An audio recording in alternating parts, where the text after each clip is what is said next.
All right, and we're live. So we're on Illegitimate Scholar and 5 Till Midnight right now. If you're watching on Illegitimate Scholar, 5 Till Midnight is my second show. The link is down below. This is a show we do Monday every Monday at 8 p.m. And tonight we have a very special guest, Ashton Forbes, who has some insane stuff about the UFOs, these weird orbs. And also, I had seen that you had said something about Bob Lazar, who people should know from Joe Rogan. And you had just posted about that. So maybe we'll talk about that and a bunch of other stuff. I'm sure it'll be great. And I am looking for the one thing you should know about 5 to Midnight is I'm incredibly bad at my job, but we're going to play the intro. What kind of fucking bullshit is like? Dude, he does this every week.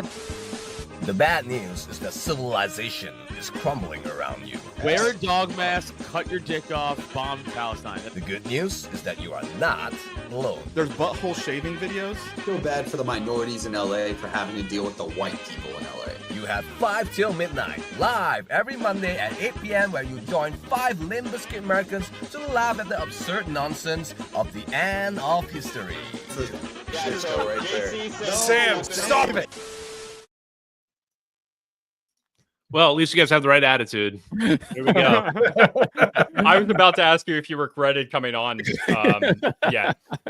Oh, no, I mean, you guys obviously know what I talk about. So, you know, when you start to get to the implications of what I talk about, you start to realize, maybe we should just appreciate life and just enjoy what we've got here, you know, and not take anything too seriously because, boy, and that's part of the reason why, even though what I talk about, I think is so significant in the world, I don't take myself that seriously either. And why I like joke around on my stream and why we make memes and stuff like that. Cause it's like, man, you just look at everything in the bigger picture, like, maybe just the point of life is just living, you know, maybe it isn't about trying to get everything figured out and become as efficient and techno whatever that we can be, you know? Fantastic. So I don't know. Yeah. No. Love that. That's so true. We don't take ourselves seriously at all. This is the most serious we've been in like months. It really is. Like, and I'm normally on my other show very, very serious, but that's why I have this to be not serious. All right. Well, so thanks so much. Do you guys know who Bob Lazar is? Absolutely. Yes. You guys all watched like what the Joe Rogan thing with him? Probably that's where most people have seen him. For sure. Yeah, absolutely. Guy that put the UFO. He put Area 51 on the map. Like people didn't even know what Area 51 was before he came out in the 90s. And one of the big claims, actually, he's made several claims. He said he saw some flying saucers, never said he saw aliens, but he also said he was privy to seeing some kind of device that like had some kind of like resistance to it or something that he thought was potentially like a gravity engine or something like that. And one of the claims he's made too is that he believes that there's this element 115. And it turned out that this element ended up being moscovium, I think it's called, ended up being a real element. So people say, oh, this must be true. So the news that I had to break about Bob Lazar is that, and I can't reveal my sources, so take it how you will, but I'm absolutely certain about what I'm going to say is that Bob Lazar does not believe in 0-point energy as the solution to UFOs. That's what I feel confident saying.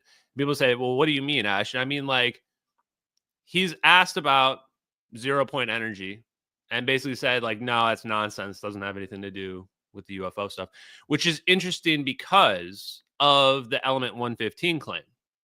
The whole idea around element 115 is that you need this magical resource, this fuel that we don't have access to make the UFO fly around like this. Right, to make it do what it's doing, because conventional physics is telling us to do all this stuff and to teleport away and do what it needs to do takes this huge amount of energy. But the true reality is there is no possible fuel that can fit inside of this UFO that can make it do what it needs to do if we're looking at the classical view of physics. And this is why I've presented this other alternative answer, which is that the UFO is not getting energy from some fuel source inside of the craft, whatever the UFO is, anything you want it to be. It's getting energy from all around, everywhere, from space-time itself, from everywhere all around us. And that's the view of 0-point energy. That's the secret, in my opinion, of the whole UFO phenomenon that answers all these questions about how these things are able to fly. And then the questions that we'll talk about here too about physics that like there's a lot of gaps in our understanding of physics and cosmology right now. And it turns out, the answers to this UFO phenomenon potentially answer all of those questions as well. Like, what is gravity?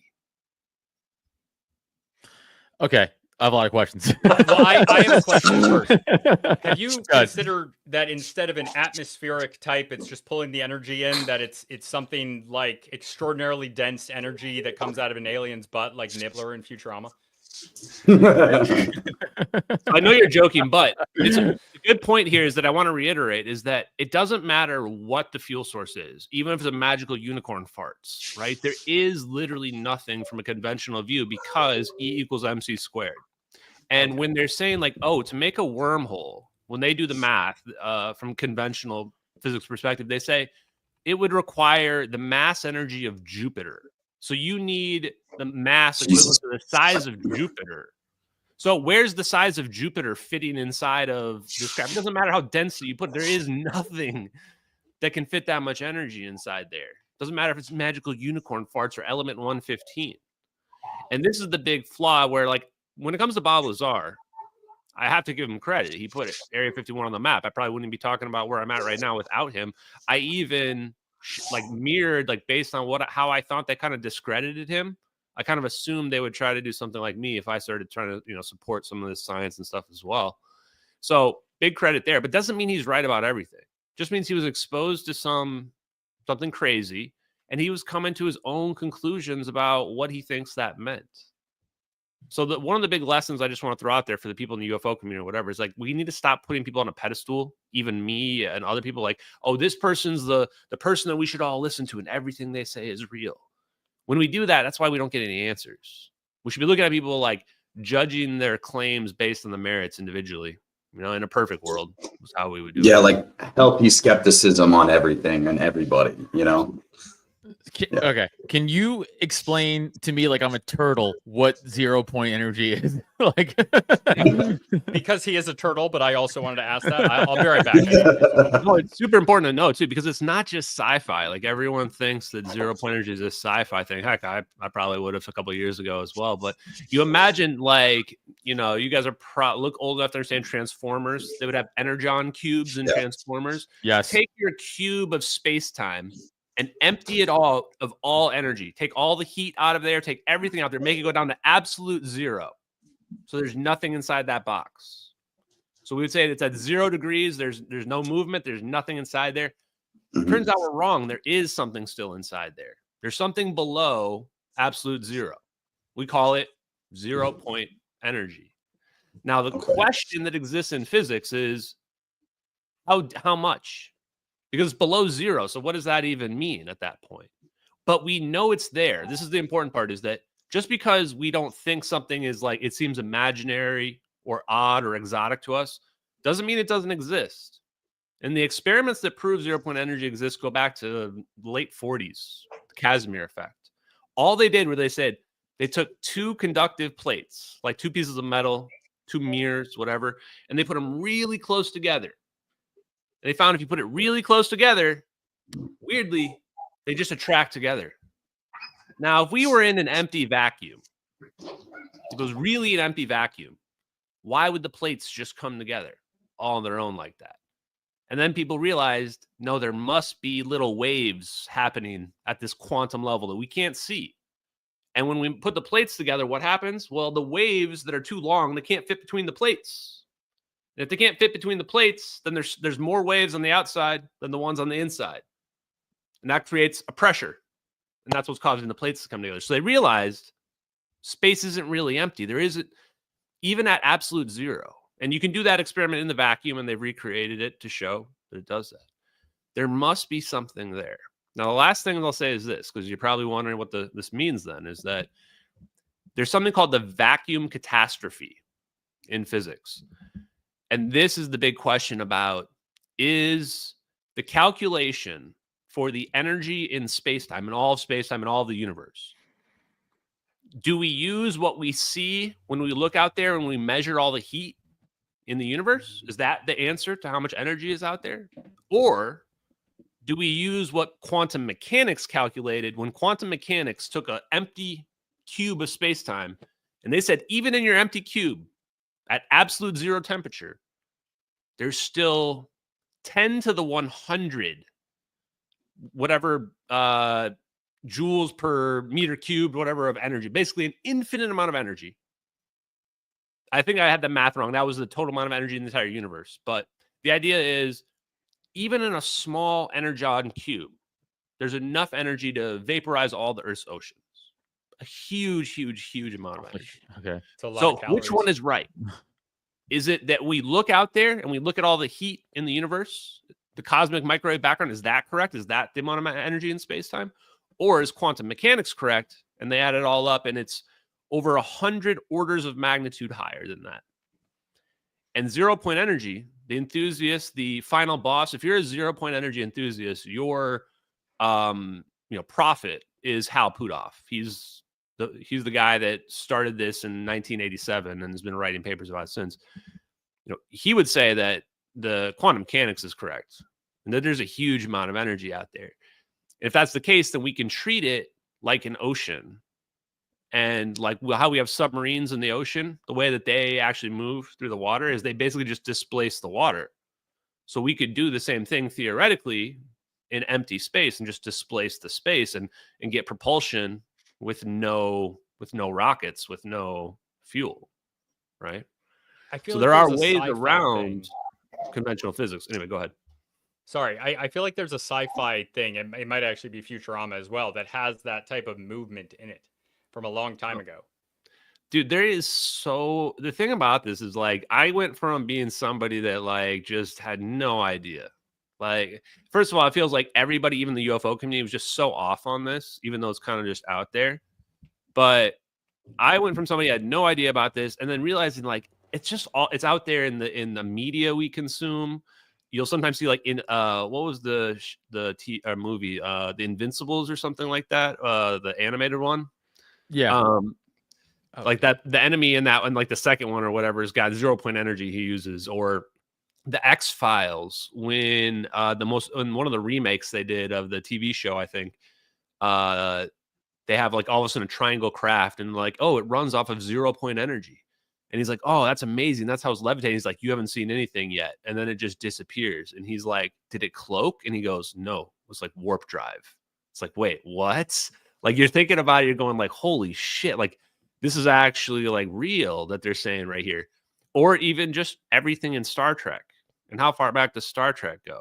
Like literally every technology in Star Trek is real. It's not represented necessarily the way that it would work exactly in real life, but pretty close.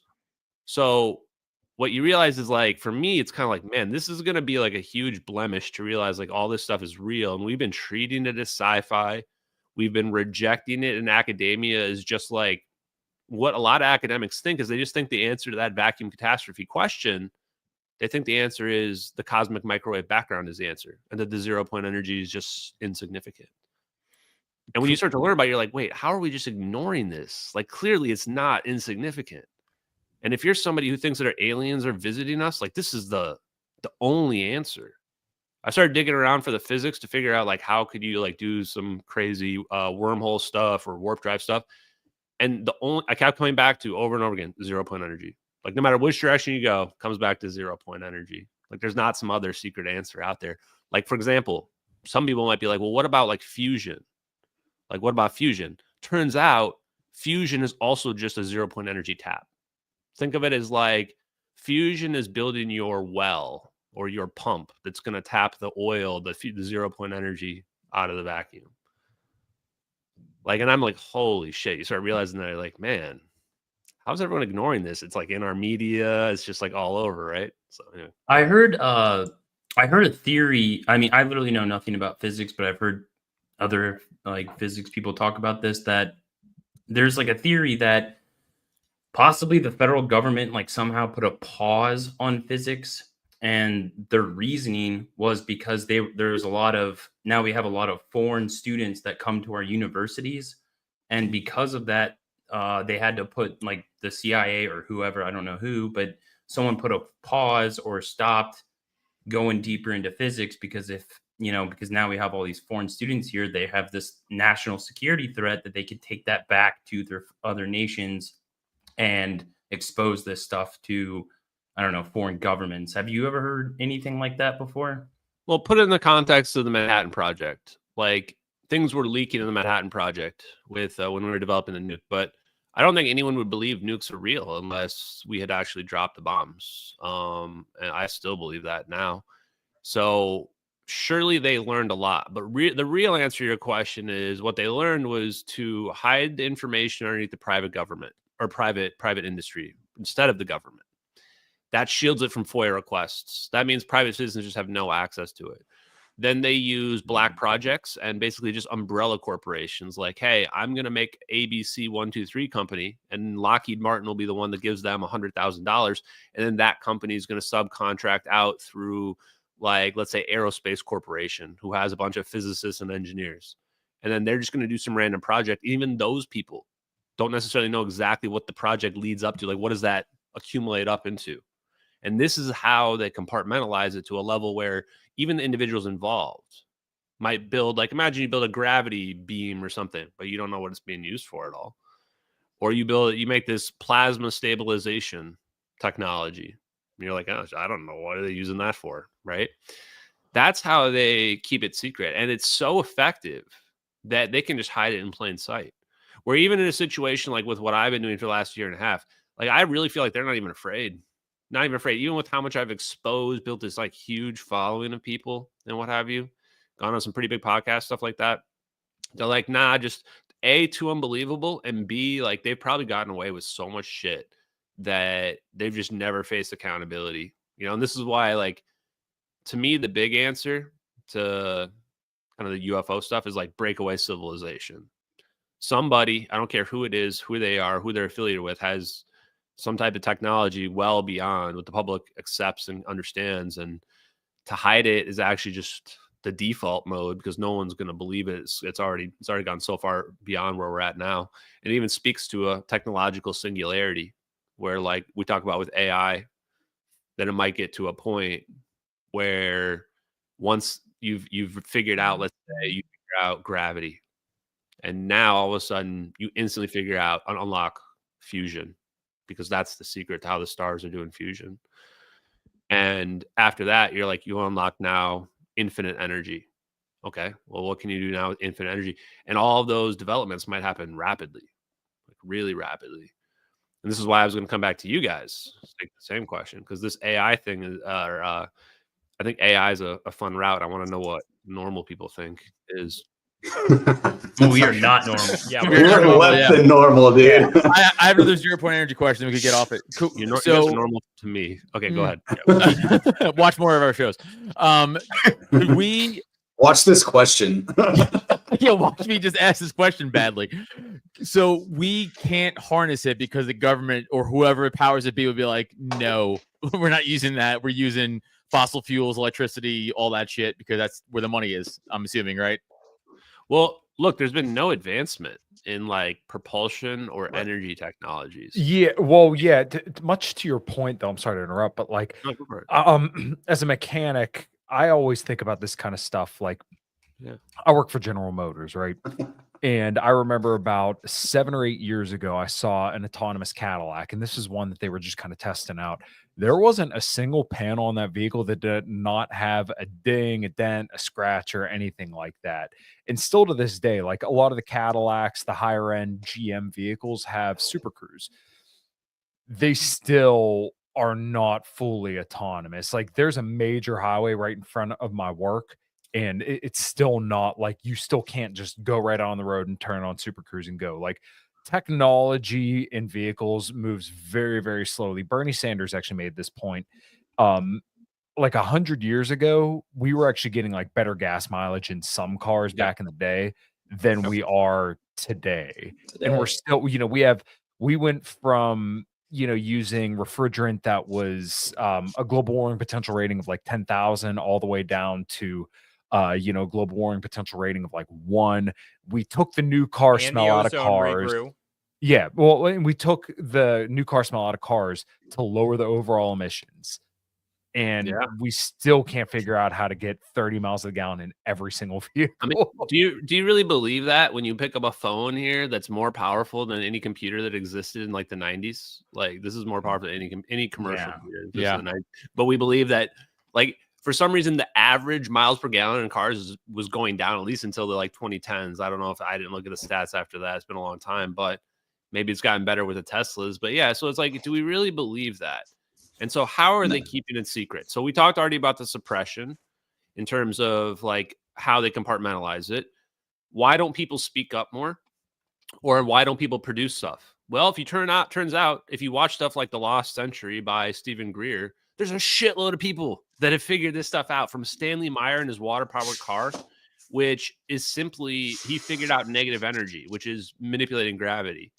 And if you can figure that out, the hydrogen and oxygen's atoms just like fall apart at a lower energy cost. And now you've just cheated all of physics. There's other people that have figured out stuff like magnetic motors and how to create free energy using that. And it's all just based on the idea that space is not empty. That's the physics that allows it to be possible. So it turns out a lot of people have, and you can see what's happened to a lot of them. I'll just say, doesn't seem like that a good fate for many of them.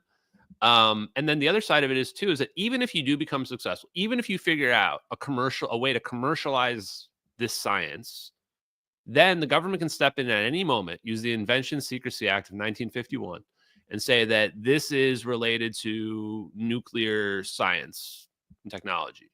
And they probably won't say exactly that terminology, but they'll say that because they've got the laws set in place where they can just steal any invention they say is related to national security.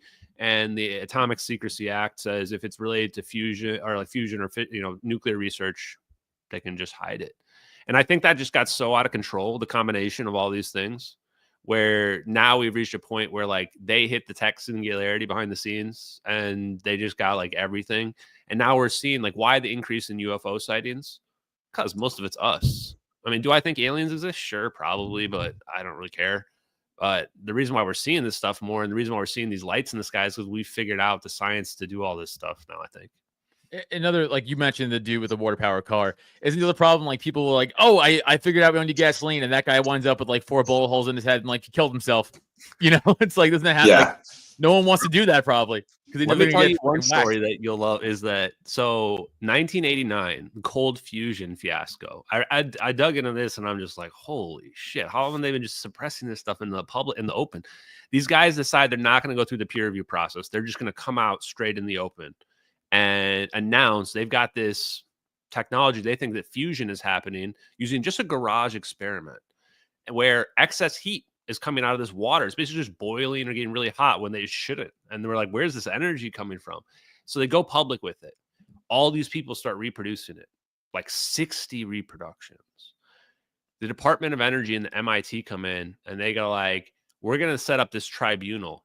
And anybody that has positive results, we're going to go there and we're going to come up with some reason for why it's bullshit. Like, it was literally one of the examples was like, on the weekend, there's more voltage. So there was like, it was getting hotter because of this minor increase in voltage from the grid on the weekends, like shit like that. And so it worked though. It forced them to retract their results. And this guy, Eugene Malov, he was working at MIT, writing the Infinity Energy or editing the magazine. It's like basically looking for alternative energy under like Tesla type stuff. He blew the whistle. He's like, MIT fudged their numbers, like averaged it out or messed with the numbers to make it look less significant, which, you know, it's so easy to do with stats. They can just manipulate the X and Y axis, whatever. And turns out, so he had blown the whistle. He went really public. And so a few years later, after this happened, he winds up stomped to death in his own home. Stomped to death. Jesus Christ. And case goes cold several years, nothing. Like 4 years later, apparently his neighbors admit to it. I don't know exactly what ended up tying it to them, if there was like a tip that came in, but like apparently it was like a dispute with the neighbors. Somehow the neighbors came over and like stomped him to death, you know, like sketchy stuff like this is what happens to these people. And we've just ignored it because we just say, well, free energy is impossible. Free energy is impossible. But the reason why I started with 0 point energy, and I'm glad we did, is because that's the loophole. The loophole to free energy is we're not pulling energy out of nowhere. We're pulling energy out of space-time all around us, and quantum mechanics is right. It's not zero energy down there. It's a significant amount of energy. And if we can pull that energy out, that's free energy. You might say like, oh, we're using up the energy of the universe, but that's like, the universe is pretty damn big. Yeah. So we'll be Right. fine. We'll be fine. It's an infinite universe, so there's an infinite amount of energy, right? We're not Like, on that level. that's- We're like little speck in the cosmic, right? So yeah. That's So like, this- it's So like it- so much to take in, and I'm dumb, so I'm like Yeah. trying to like process everything you're saying and being like, damn. Yeah, don't mind him. He's Italian. True.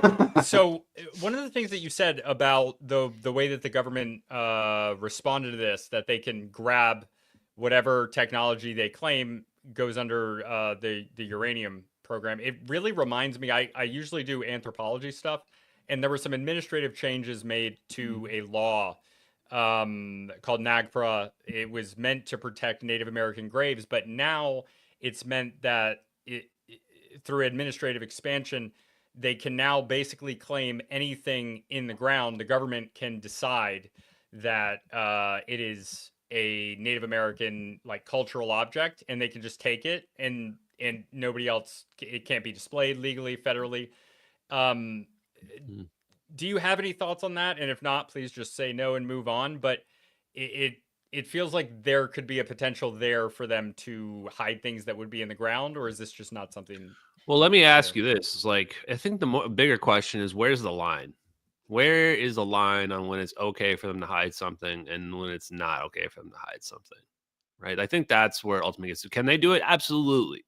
They can. I think we've got precedent for it, laws related to it, no question. But at what point is it too much? This is the question I ask myself. And it's really a question of national security, I suppose you could say. That's always the excuse they use. That's the catch-all.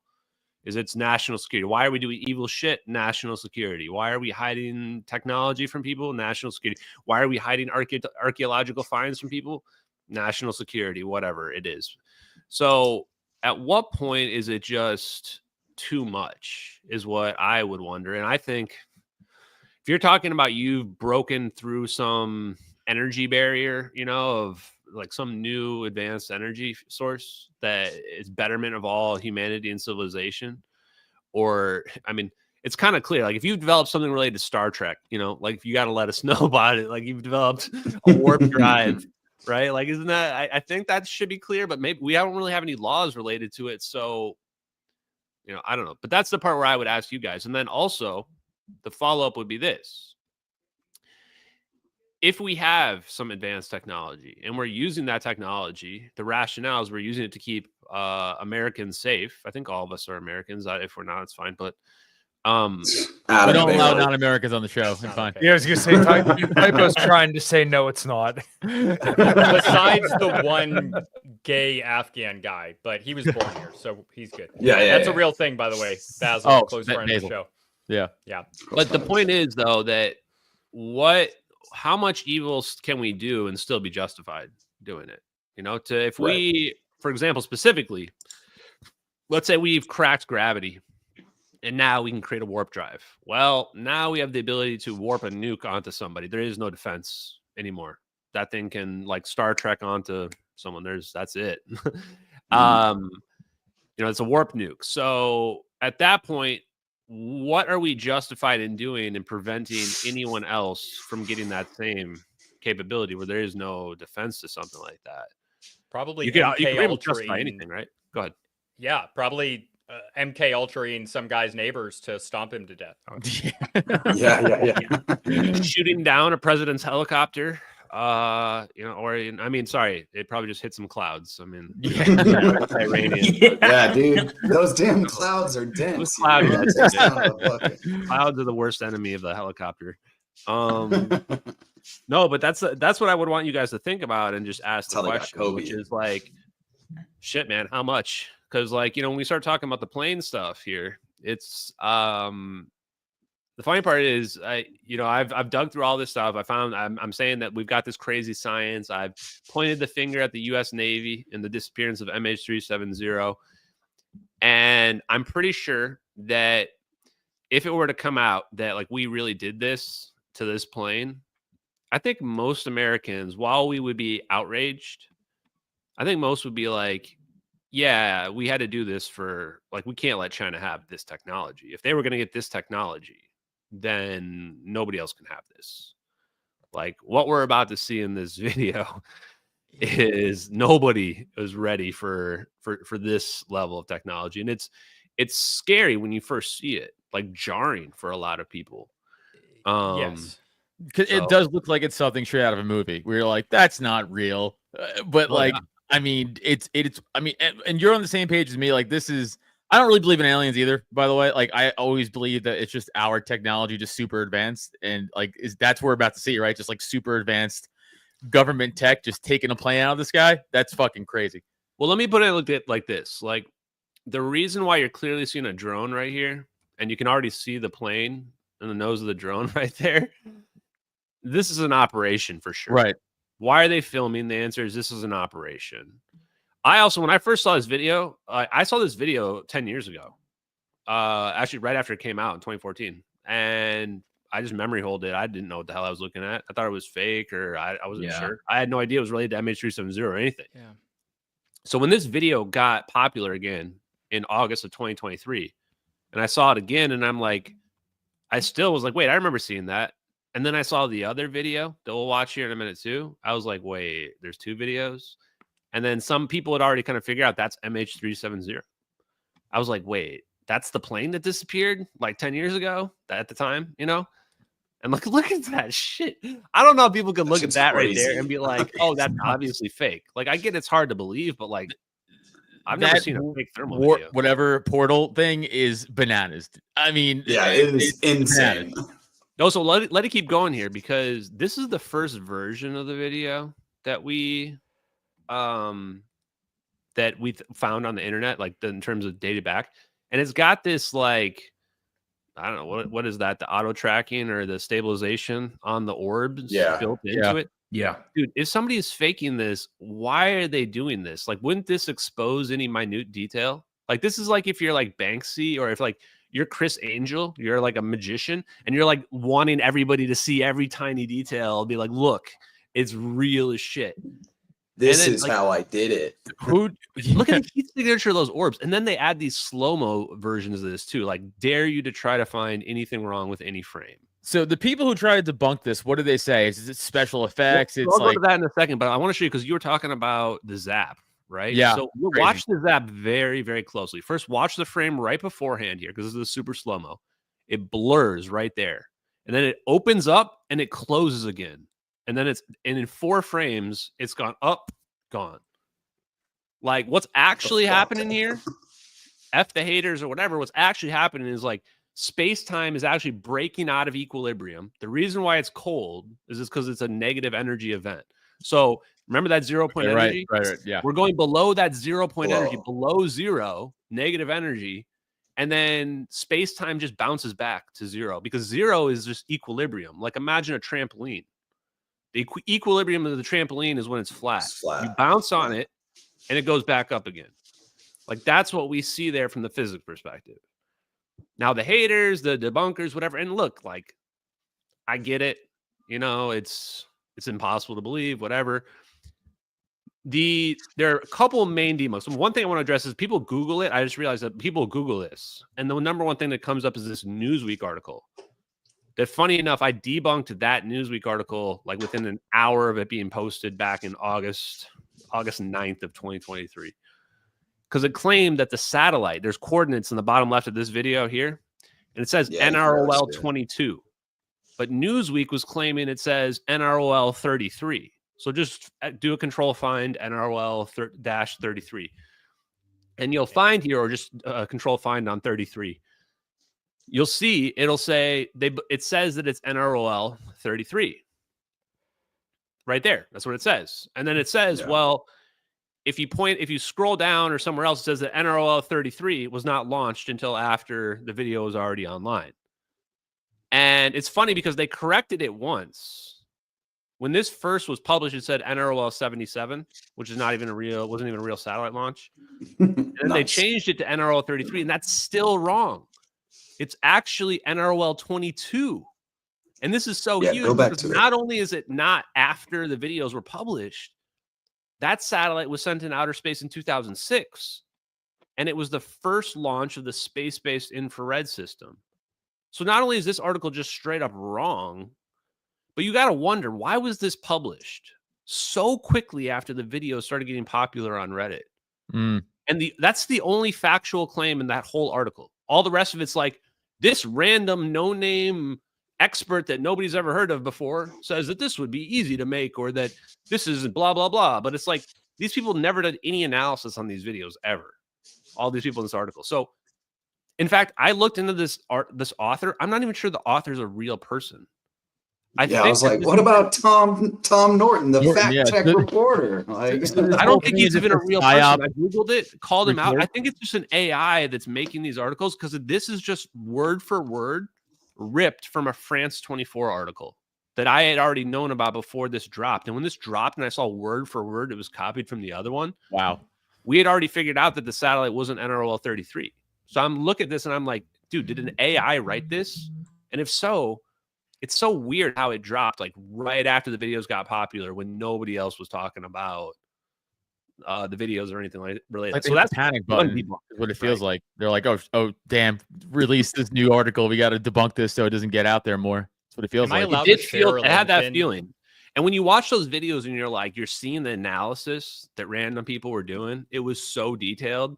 You're like, shit, if these are real, there's going to be a big psyop coming to try to discredit them, because like, shit, this implicates like the government having some crazy shit. Like, this answers all the questions, like at least the ones about the technology and why we're hiding it and stuff like that. It doesn't really answer like, you know, what kind of reptilian aliens there are, or, you know, if they're enslaving us or whatever, but you know, whatever.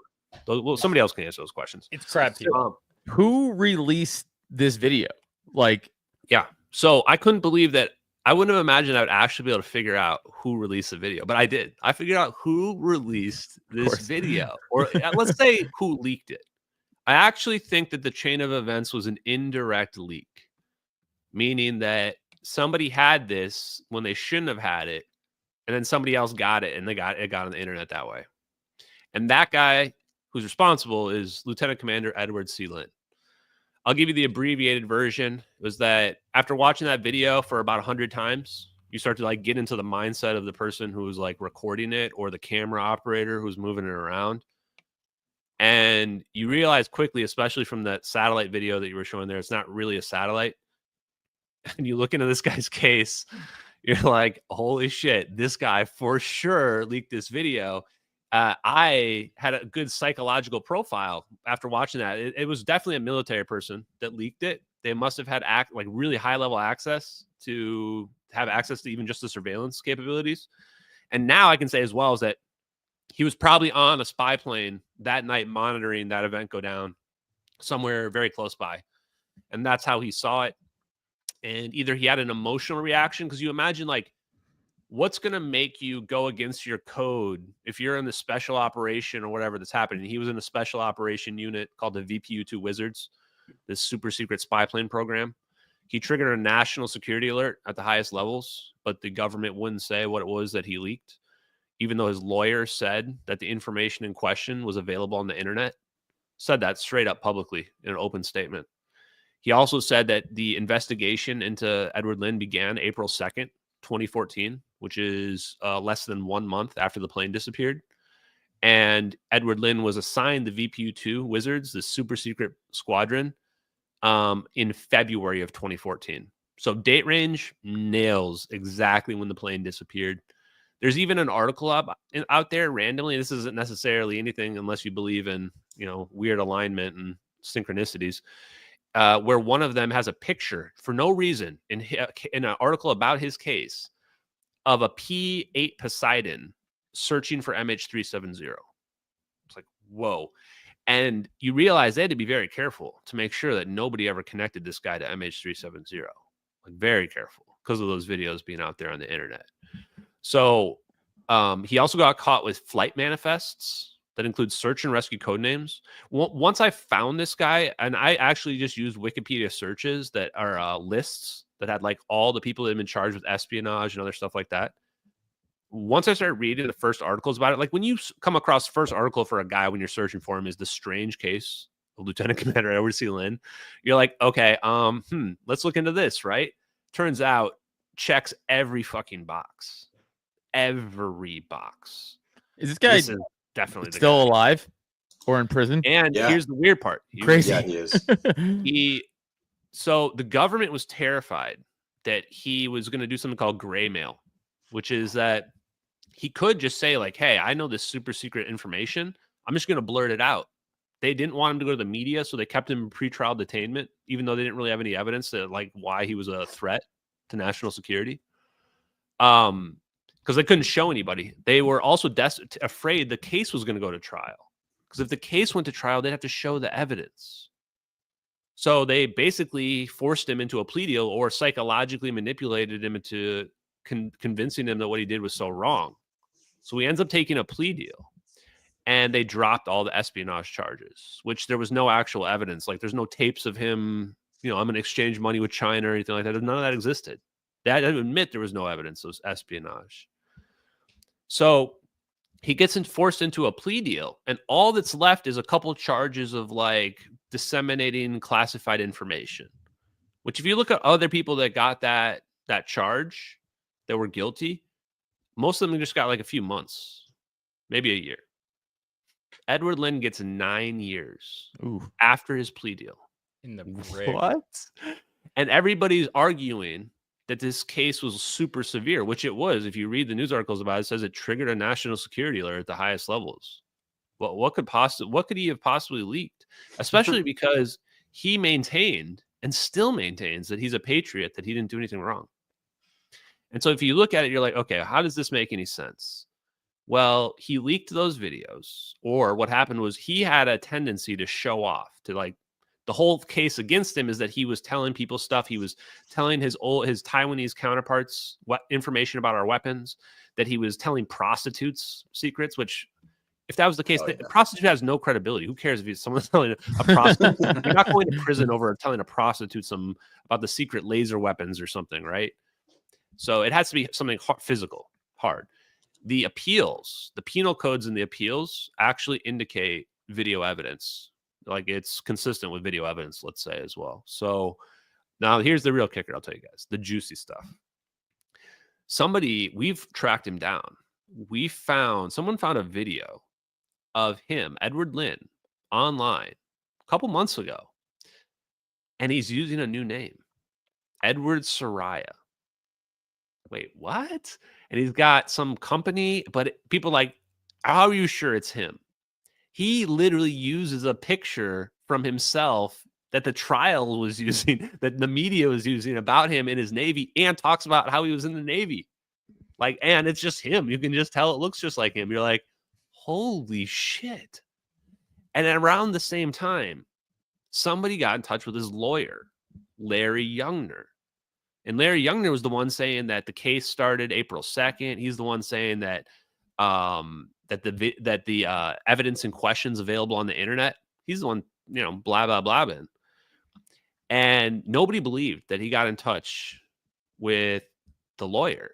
So he released a recording of the voicemail that the lawyer sent him, saying that when he was trying to get in touch with the lawyer, saying, hey, this is Larry Youngner. He even said his rank and everything, and he says his phone number in the unedited version of the recording. Okay. Why is that important? Because that same day that he released the recording, he says that they had another phone call that he sadly did not record, but Larry Youngner calls this guy back and says they basically have a conversation about satellite video. And the video that you had on the screen previously was called Satellite Video, Airliner, and UFOs. That's all. That's the full name. No MH370, just Satellite Video, Airliner, and UFOs. And so the guy was asking him questions, and apparently Larry Youngner says, I know exactly what you're talking about. The feds brought satellite video into the case. I mean, what are the odds, right? Nobody has any idea what this guy leaked. And now Loose Lips lawyer, somebody from Twitter. Now, I wish we had a recording of that, because we had a recording of that. I mean, it's pretty much proof. Yeah, right. Now, before you guys ask, of course I tried calling the lawyer, He wouldn't pick up any of my calls, wouldn't answer my voicemails, nothing. I'm like, bro, you got to confirm whether or not you said this, because like, holy shit, dude, did he leak this? Is that video what he leaked? Anyway, there you go. So, all right, what do you have any insight onto why this plane? This was just regular commercial airliner, right? Like, Oh yeah, so And from okay. Malaysia as well. So we see these videos on Reddit back in August of 2023, and I'm watching people do investigative research on this. And it's crazy how much details people found. Like you can tell right away, like it's got to be real. Like there's never been a fake video that like people spent like a week digging into every detail and aspect of them. The movements of the plane are consistent with a real Boeing 777 wall and descent, wall turning. And you can see that happening in those videos. Both videos in perfect sync from 2 different angles as well. And I want to get to the debunk stuff here too in a little bit as well. I'll just make a note. We'll come back to that. And one of the other big details is the cursor on that satellite video. There's a cursor, a mouse cursor that comes onto the screen.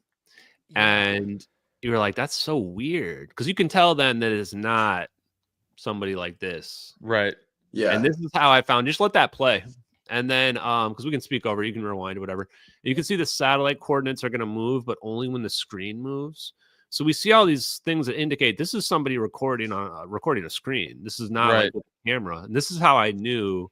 Also, whoever leaked this, they've got to be a U.S. military personnel, but they got caught. Like I was sure they got caught. You know, this doesn't get on the internet, and they've got like logs and everything for this. You know, like there's no way it's not going to trace back to whoever leaked this. Because probably what happened is they're using this software. This software is it's basically called WAMI, Wide Area Motion Imagery. The person that uploaded this, regicided on, they probably had no idea what the fuck they were looking at. They just probably thought this was satellite. And this is why people are like, well, why doesn't it look like if I was looking through a satellite? Because they're not.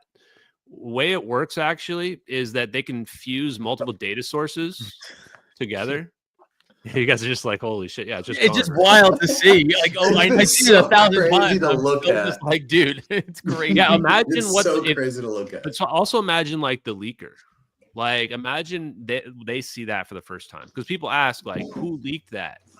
And it's like, well, imagine you are on an operation and you see that shit in real time. You're like, holy crap, no one's gonna believe what I like. That even just happen? Like that would be my first interaction. But you like know, just some shitty Lance Corporal or Corporal that's just like manned these fucking like exactly these cameras, right? And they're like, and you're like, oh look, a plane. Oh, that plane's doing weird stuff. Oh shit, the plane's gone. Like, well, I gotta tell somebody. You're like, well, those orbs just zapped that plane away. That's not in our human world anymore. Like, and the orbs disappear with the like everything just goes. Like there's no like they're still circling. Like you would think. And go back a little bit because just imagine like I used to imagine a lot about how like let it play one more time. Like after it disappears, you could literally imagine yourself being the person recording this, having the same emotions. Where you're like, oh, okay, plane zapped. You're like, this is probably the 50th time they watched this. And now they're recording. You're like, okay, we're gonna scroll to the right here, just so you see like there ain't shit going on. Their plane's gone, and then you can see the cursor go to the top right of the screen, and they just close the window. They close the window they're recording, and then it's just black. Right? Why is it black? Because it's still recording. It's recording a window that was popped up that they were using to move around, and then they close the window. Window closed, still recording. You're like, oh my God. And you look up the WAMI footage. The newest one I think is called Argus. It's like one of the newest versions of this WAMI footage. They take all these pictures all the time. Anyway, what it does, it creates this wide, like you're viewing like a whole city. A huge field of view. I think it's about 100 kilometers wide or something like that. I don't know the exact numbers, but and then what you can do is you can just press somewhere on the screen and it pops up a window. And now it's like zoomed in and you can just like track and move the window or move the perspective of the window around like that person was doing using like middle mouse button. Like you would hold down middle mouse button and then move the screen around. And you can track people in real time. And that's what the government has and what they use. And it's so sophisticated now where they integrate it with AI and they're like literally tracking every object that's moving. The story of Malaysian Airlines Flight 370 is full of mystery. On March 8, 2014, Sam, dude. God, why are you ironing your shirt? By the way, is crazy. Like I can't stop watching you iron your shirt. Right now? Insane. What? What's Nothing. the problem?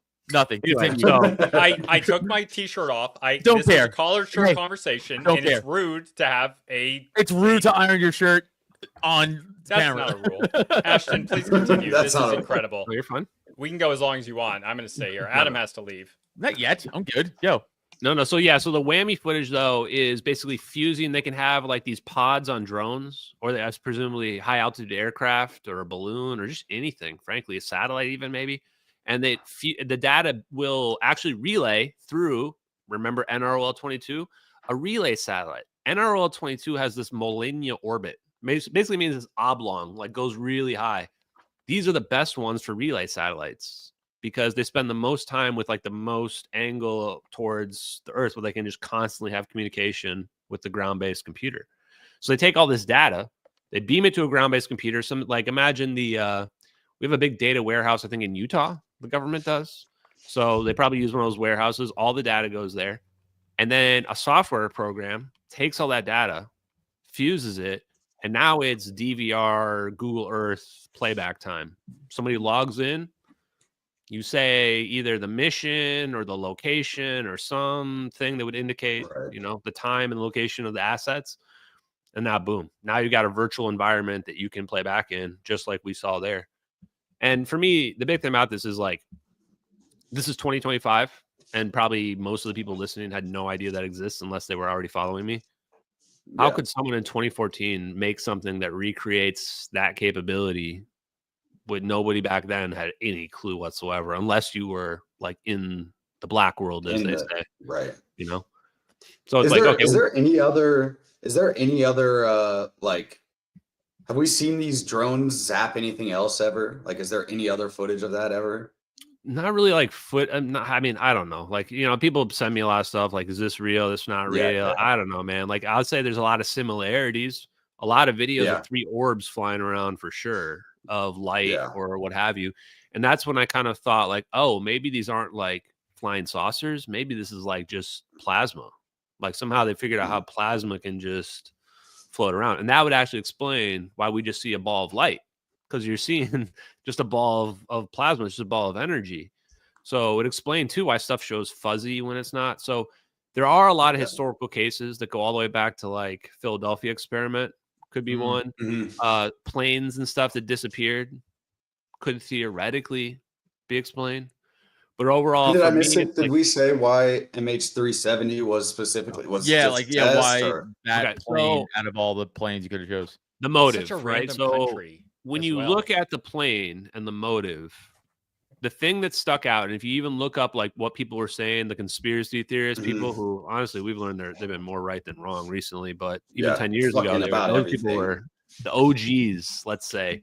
They were all saying, why were there these 20 people from Freescale Semiconductors? That's what on it board was. the plane? 20.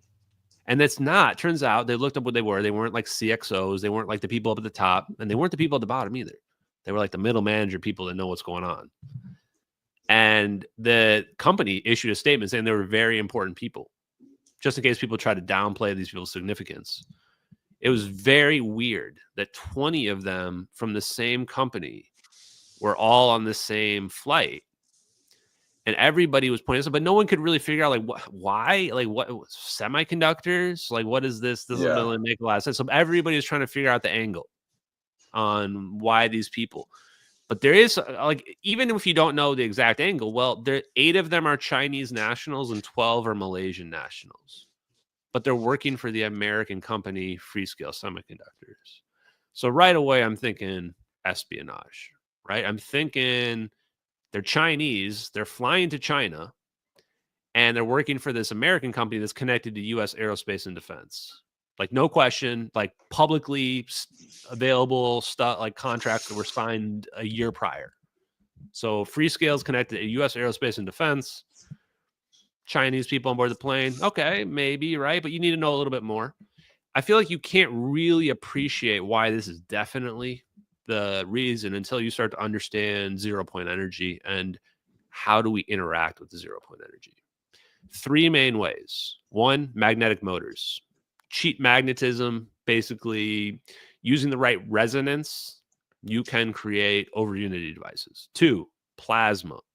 Plasma actually turns out is basically like the natural way to interact with 0-point energy, because plasma is free flowing electrons, and you basically take an amorphous blob of ions and electrons, and if you can control their flow, then you can create anti-gravity and whatever other effects you want. The third way, and so that also kind of explains the orbs. The third way is microchips. It turns out that Casimir effect I was explaining earlier with the plates, the Casimir effect is just an example. You're not meant to assume that, oh, we just put these plates together, we get infinite energy. No, of course not. But plasma might be one answer to that problem of how do we get the plates kind of back apart to like keep doing this process? Well, maybe if we can just control the plasma, we can do that. But a microchip, it turns out the Casimir effect gets more and more powerful the closer the plates get. This also is equivalent to scaling things down smaller and smaller and smaller and smaller. The smaller you build the Casimir effect, the better. And what are we doing with microchips? You're basically saying, okay, I want this spot, I want a little semiconductor, and I want another one right next to it. So you can create little Casimir effects. In fact, there's already some really smart guys, Garrett Model out of the University of Colorado and Bernard Haish from Lockheed Martin, that have a patent that expires next year where they were working on this Casimir cavity idea, which is basically just this semiconductor insulator semiconductor configuration that you would use in like a microchip, and then just a cavity, an empty space. Why? Because what I told you before, what they're just using the conceptual idea of the trampoline. Like we pull a little bit of energy out and then we move it over to this cavity and then it'll go back to normal, repeat the process, right? So microchips are actually probably one of the best ways to interact with this quantum energy, this 0-point energy. And if that's the case, then maybe these people had a breakaway. Maybe they had a breakthrough. They did have a patent that I found for optimizing the number of dyes on a wafer, which when I first read, I'm like, what the shit does that mean? It actually basically means how to make your microchip super efficient, because the wafer is like the chip itself. And so the dyes on it are the little pieces. And actually the dyes, I think, are the things they put the microchip components configurations onto. Okay. So, yeah. So the secret. Go ahead. We essentially just banished a bunch of Chinese nationalists to the Phantom Zone for spying on us, is like what we did. So full story, short version is I think that what happened was that this was actually an operation by China originally to steal these people. We knew about it and we set up a counter operation in the most dramatic way possible. In the way where we were like, we're going to set a fire to this plane. We're going to know that the fire is not going to explode the plane, cause it to divert so that the people who are the Chinese operatives who are trying to steal this plane start to freak out. And then at the worst possible We're going to show time, you what we can do about it. Yes, we're going to zap this plane. And then they don't obviously assume that's a scenario where these videos aren't on the internet, right? Like these don't never be. So China, what would China think in that scenario? They're going to go, holy shit. Well, they're going to know United States did it because who else could pull it off on Earth, right? But they're not going to know how we did. They're going to be like, they got some magic. Like we can't do shit. Their leaders, every time they get on an airplane, they're going to wonder if Skynet's going to take them out, like anytime they want. Right. And that's the fear that you would want to instill with an operation like this on all your adversaries' leaders, like forever. Now, you definitely don't want those videos to leak because then it's kind of egg on your face because you're like, now they can figure out how you did that. They can figure out how you created it. Not just like they know you did something magical, but now they know exactly what you did. And now they're going to make their own versions of that. So we wanted them to see this essentially. Or well, like, yeah, because if they knew there was an operation, they were going to do an operation like China was going to do an operation. They're going to be recording it too because they want that's why you do the fire. People are wondering, so why would you do this fire? Because you need to move the plane away from China. The plane is over the South China Sea. That's when it makes its first turn back. And if you set the fire before they get far enough into the ocean, they're going to turn back around. And so they went back to Penang, which is the closest airport that you would go to in an emergency scenario. So the U.S. would be able to predict that. That's the closest airport. They might have had the pilot in on it too. Who knows? Who knows? Yeah. After that, and this is where they probably covered up communications like the officials did. And this is why all like no information came out, because they had to figure out what they were going to cover up, what the story was going to be, what have you. They almost certainly had communications with the plane. They knew it was a fire event. That's why they didn't send up jets. The biggest criticism of Malaysia is like, you are tracking this plane on military radar. It's rogue, flying over your airspace. You can deduce which plane it is within seconds. And you're just going to let it rogue fly over your airspace. This could be like a 9/11 situation. They could be flying into the Petronas Towers, which are like two of the biggest buildings in the world. And they go, well, we knew it was a civilian airliner. We knew it wasn't hostile. How do you know it's not hostile? Okay, let's imagine that you're Miss Cleo and you can divine that it's a civilian airplane because your radar is great. Fine. How do you know it's not hostile, though? You'd have to have communications. You'd have to have communications to know they're not planning to fly that plane into somebody, into a building or something. Right. Yeah. So they must have communications. I assume that the Navy came over on a secure channel and said, follow us to the rendezvous point. We'll get you on the ground safely or into the ocean safely, and then we'll fish you out of the ocean or something like that. And then they were either just lying to them or whatever. And then they break out the orbs and zap. And then the whole story of this plane, like, pull up that map you've got on the right over there, if you don't mind for a second. The one you had a second ago. No, the one before, yeah. Oh, the one before? Yeah, it's a little low res, but I'll pull it the one up. that kind of shows all the way going to the south. Yeah, if you can make that bigger, I don't know if that's possible. There you go. I can make it bigger, but so no basically, more look at this flight path, though, right? So this plane, now that's good. It goes like up to the northeast, and then you say it says contact lost up there to the northeast, and it turns back around, right? And then it goes to Penang. So we've got this turn back right here. But then look at this other weird turn that it does. And look at that location of that turn it does to go south. So we're saying, okay, it flies over here west into this is the Nicobar Islands where it's at over to the west. And then it just does this 90-degree turn south and just flies south for like, I don't know, 5.5 hours. Turns out that whole turn south is all bullshit. That just never happened. The only reason why we think that even happened are these pings, satellite pings, they say. Of course, it's not full data. It's just partial data that's 10 rows on an Excel spreadsheet that the company Inmarsat says existed, and they're related to U.S. intelligence. And even their own people were saying the sketchiest shit. Their CEO was saying that, yeah, the pings are legit, assuming nobody spoofed them. He's on the record saying that. And there's another statement by their engineers saying that they thought they someone was playing a hoax on them. So you look at this. Well, guess where the coordinates are in our satellite video? That's what I was going to ask. Yeah. They're right where that 90-degree turn happens. Mm. What? I'm looking at it going, what are the odds? Right where the 90-degree turn happens, right there within 15 minutes where the plane is like lost from military radar.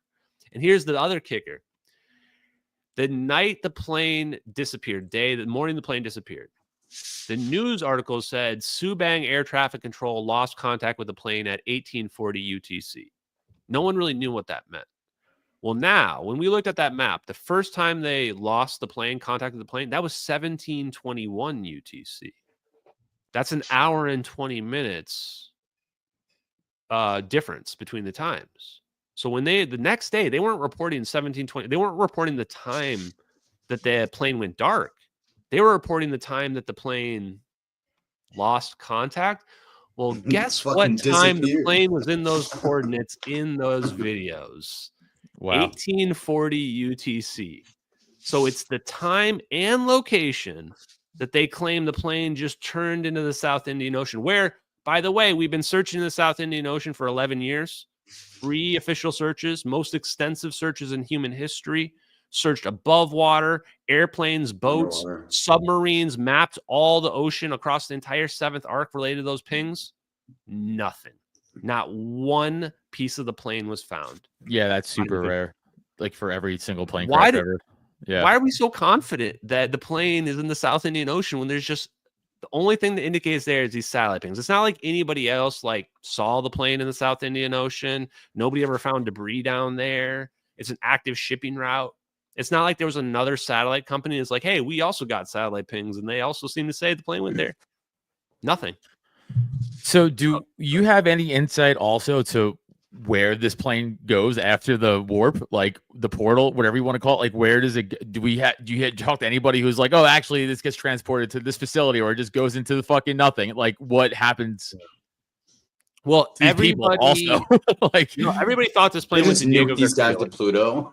yeah, like where, like, where do Well, we no, I send mean, people honestly, you to? start to wonder, like, okay, well, what are the possibilities, right? If you can zap something, is it being annihilated? I thought in the early days that plane just got annihilated. I thought it was some kind of antimatter thing, and it still could be actually. I mean, when you start to get to a level of physics where you can engineer space-time and like do what I'm saying with like pulling energy out of the vacuum, this is mathematically the equivalent of negative energy. So if all of a sudden before I needed the mass energy of Jupiter to create a warp drive, with negative energy being possible, theoretically, I can make the answer to how much energy I need 0. Because however much energy I needed before, let's say the mass of Jupiter, I can make an equivalent amount of negative energy and balance it out. And now all the math equations say my total amount of energy required is nothing. So you could pretty much do anything. But all the conspiracy theories, if you research those, because I researched anything, I mean, you got to keep your mind open when you think that those videos could be real. They all say the plane ended up at Diego Garcia. And it turns out that's where I think the plane ended up going. Now, first thing you need to rule out is it going to Andromeda Galaxy or Bizarro Dimension or somewhere else? The way you can rule that out is because the phones were still ringing. The phones were still ringing, which would indicate it's not at the bottom of the ocean, certainly not in another Bizarro dimension, but also the plane was seen in the Maldives by about 15 islanders, and several people interviewed those islanders. One of them you can find recordings of as well. These are people that they're not making up a story about seeing a jumbo jet. It's not exactly a normal occurrence for them. And they saw it flying towards Diego Garcia. To me, that's the most powerful evidence that it went there. But how did it get to the Maldives? Well, actually, science. This is where I feel like I'm Bill Nye the Science Guy, and before these people sold out, of course. Neil deGrasse Tyson before he sold out. Where it's like, actually, science is the answer to where the plane's going.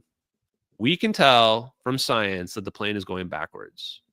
It's crazy, but it turns out there's something called the right-hand rule in electrical engineering. You take your right hand, is that the simplest explanation is that the electric and magnetic fields are perpendicular to each other, right?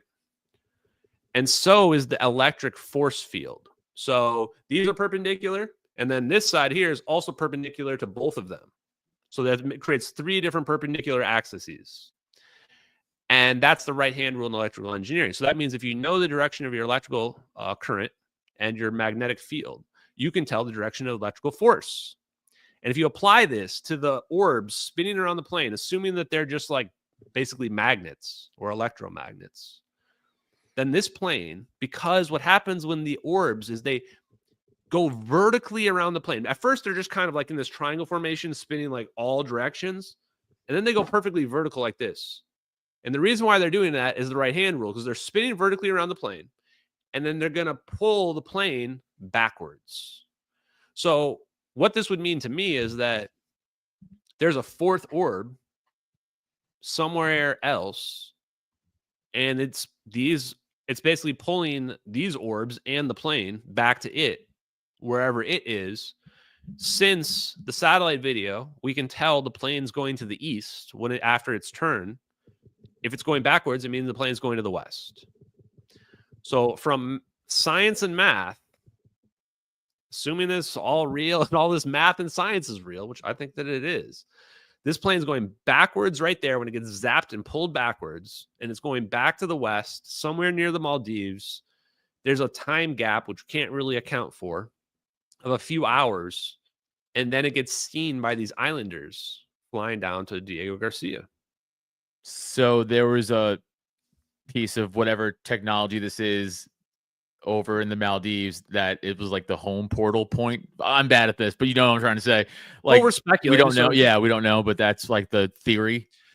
Because if you start to research like quantum teleportation, Turns out it's actually real. We've actually quantum teleportation. There's like prizes and stuff for how far they've been able to teleport stuff, quantum teleport energy. And if you research this, you realize it comes back to this idea of quantum entanglement, which is that two things can be tied together in a way where if one is like up, the other way might be up or down, but we can infer the answer based on a measurement on one side, regardless of how far apart they are. Regardless of how far apart they are. This is the idea of teleportation. Because how else is that possible? Information, something must be traveling faster than the speed of light for that to exist. Distance must be an illusion for that to exist. So that's the phenomenon I assume must be happening to teleport this airplane. And the reason why I'm convinced it's teleportation, not annihilation, is at least under a conventional understanding of physics, that mass energy of that plane would blow up like a significant portion of the planet, which it didn't do in that video. So that means that energy must go somewhere else. And the other reason is because that was a negative energy event. That's a cold event. It's all black in the thermal video that we just watched. It's not white hot. If it was white hot, I would assume that some energy was released in that position. But it's all black, and then the plane's just not there anymore, which to me indicates that the energy was being absorbed out of that location. So almost like when it's getting pulled out of that region, it's going to show up somewhere else, wherever else the fourth orb is. And watch the orbs. Notice they converge right there. Yeah. I think that's the triggering mechanism that causes it to happen. Is that what's happening is that they are increasing the electromagnetic energy flux, however you want to think of it, in that region of space-time around the plane. And as they converge, they hit a point where they basically break through the ceiling. And then at that point, that's when the plane disappears. So are And these right people there, dead? Like, do we are they alive somewhere? Like, what? Like, does this kill you if you like? What is the Like, do you know anything about that, or just again all speculation? No. So the other thing I researched is that there were papers that were only publicly available after 2020 that explained that wormholes are humanly traversable. I was like, what? I had no idea that wormholes, I thought it was just sci-fi stuff. And I'm finding all these scientific papers, 3 different scientific papers between 2020 and 2022 that all indicate that, no, you can survive a wormhole because it's not going to spaghettify you.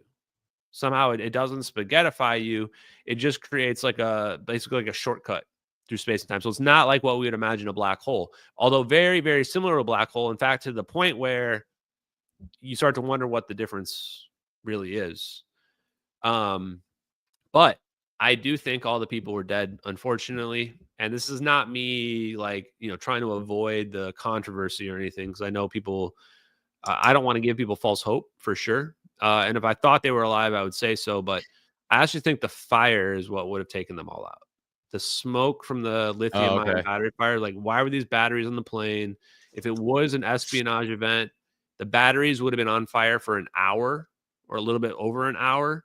That's a lot of smoke and to be building up. And even if the smoke is in the cargo bay, which it was, it's going to slowly accumulate in the air conditioning and start circulating throughout the plane. Okay. And that almost is probably worse, because I imagine it's a situation like carbon monoxide poisoning, where you don't even realize it's happening until it's too late. Yeah. Where all of a sudden you're like, why is it hazy in here? And then you're like, boom. And then there's just, you don't ever wake up, which honestly, it's almost darker than being taken out by the zap. So you pick your poison, but that's kind of what I figured happened. And the captain and the co-pilot, they have special hoods. So their hoods actually would protect them from fire, assuming they get them on fast enough. But one inhalation from this smoke and it's game over. So that's the thing about lithium-ion battery smoke. I didn't realize even how dangerous that was. There's so many revelations when you investigate this stuff, where you find out, like, holy shit, lithium-ion batteries are super dangerous. And if you see a lithium-ion battery fire, do not go near it. Do not go near it. Yeah, that blows. I've seen the Chinese factory videos and there's blowing up and taking out like 40 people. Dude, the people in Korea for like a couple months ago, they were fighting this fire. And then I read about, like, well, what's the background on this fire? And they're like, oh, 22 people died. I'm like, wait, how? I'm watching this video and it's happening like right in front of them. It's because they underestimated the smoke. And it says in the article, like 1 to 2 inhalations and the people just passed out. And then the fire slowly overwhelmed the place. You're just like, damn, we got to respect the lithium ion battery fires. And then the pager incident happened. You guys remember that with Hamas? And Yeah. Bro, after that happened, I was like, shit, they can definitely remote control detonate some batteries. From the liver to the knee. Yeah. What do you think about that? So, do you think that these were pre-manufactured differently than normal pagers, or was it just the pagers with the lithium-ion battery that could be remote detonated somehow? Yeah, the batteries on MH370 were put together that day. So we looked at the ATSB report. It's like somewhere around page 252, 254, I think. I think that's the right pages. They have pictures. The batteries are put together that day. It's like they just package them together and like put them in these cardboard boxes. I don't know what the safety standards are for lithium-ion batteries, but it does not look like it met the safety standards. And there were a bunch of other planes that burnt up for very similar reasons. So definitely, like, it makes you wonder why the fire scenario was rejected and ignored and didn't really get the light of day. And also, people should wonder why the Malaysian Airlines CEO lied and said there was nothing dangerous on the plane until, what was the date? March 20th. So 2 weeks after the plane disappears. One of the first questions people ask is there anything dangerous on the plane, right? Because the plane's gone. Then they finally reveal that there's 500 pounds of super dangerous lithium-ion batteries in the cargo bay. Jesus Christ. 2 pallets, we only found out later, 2 pallets were in the forward cargo bay right next to the electronics bay. So if they were stacked up against the wall next to the electronics bay and they ignited, you're going to lose, all the electronics are going to go disabled. Power is going to go out, everything. I'm just going like, how did this get ignored? I started Googling it.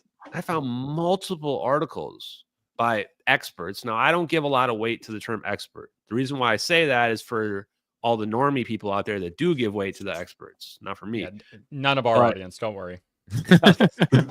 But multiple people. Billy Vincent, former security director of the FAA, he, even before the lithium-ion batteries were revealed, he was saying that he thought it was a fire probably that happened at MH370. There was a Wired article from a pilot. It was like, this was probably a fire. Electrical fire makes the most sense for like why they turned around. And then there was another guy, Dr. Edel, who's also like a lithium-ion battery expert, said that, yeah, it was probably a fire that happened on the plane. And so I find these articles and I'm like, damn, this is so weird, because now when people talk about the plane, no one ever brings that up. And I was like, I thought that was my way to like break through to the like OG investigators that were never going to believe, like, you know, orbs or whatever. And I'm like, hey guys, look, like I found out it was definitely a fire. Like this videos, you can see smoke coming out of the plane in these videos. And I said, all these witnesses indicate a fire event, including 2 more pieces of evidence I want to throw at you guys real quick that I forgot to mention. At that same time and location in the Nicobar Islands, there was a woman on a boat, Catherine T. And she has a well-recorded sighting that she reported after she arrived in port in Thailand, of seeing a plane flying low that she assumed had to be MH370, given the context of getting on port and there was this missing plane. She had this crazy sighting of seeing this low-flying, glowing orange plane with black smoke coming out of the back of it with no navigation lights, aka no power. And she's in the right spot within 100 miles of the coordinates and within 100 miles of the last location of MH370 on military radar, like at a triangle between the 2 points. You're like, holy shit. And I reached out to her like when this investigation happened. The crazy shit she told me, she said, so first I had like normal conversation and I was just taking notes like a journalist and stuff like that. And I'm like, I showed her the videos and I was like, does this, like that the drone video? And I'm like, does this look like what you saw? And she's like, well, it wasn't green.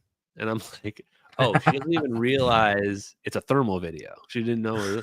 And I was like, no, that's just a thermal. And she's like, oh yeah, it looked exactly like that. I'm like, holy shit. Wow. And then I asked her what time she saw the plane. And she says 1840 UTC. No. And I'm way. like, whoa. Wow. That's crazy, man. Yeah. And here's the other kicker. She goes, I felt like the other experts pressured me to change the time of her sighting because she was clearly in the She didn't want to path of get the shot in plane. the head. Yeah. I was afraid she was actually, when I first reached out to her, I was afraid for her safety because she's probably the last person that saw MH370.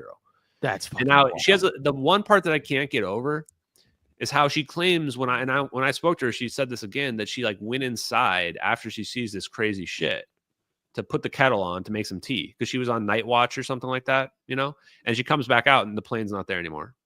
And people would say, well, why would you go back inside if you see this crazy thing? But we don't know exactly how far it was, but she could just tell that it was flying low because it's, you know, it's not up in the sky where you can't see the planes and stuff like that. So yeah, her sighting was incredible, but there's even more. One other thing is that only reported in the China Times the next day, when the plane disappeared, was a report that there was an intercepted communication between the U.S. Navy and Malaysian Airlines Flight 370 of the captain saying that the plane was disintegrating and attempting an emergency landing or ditching, supposedly.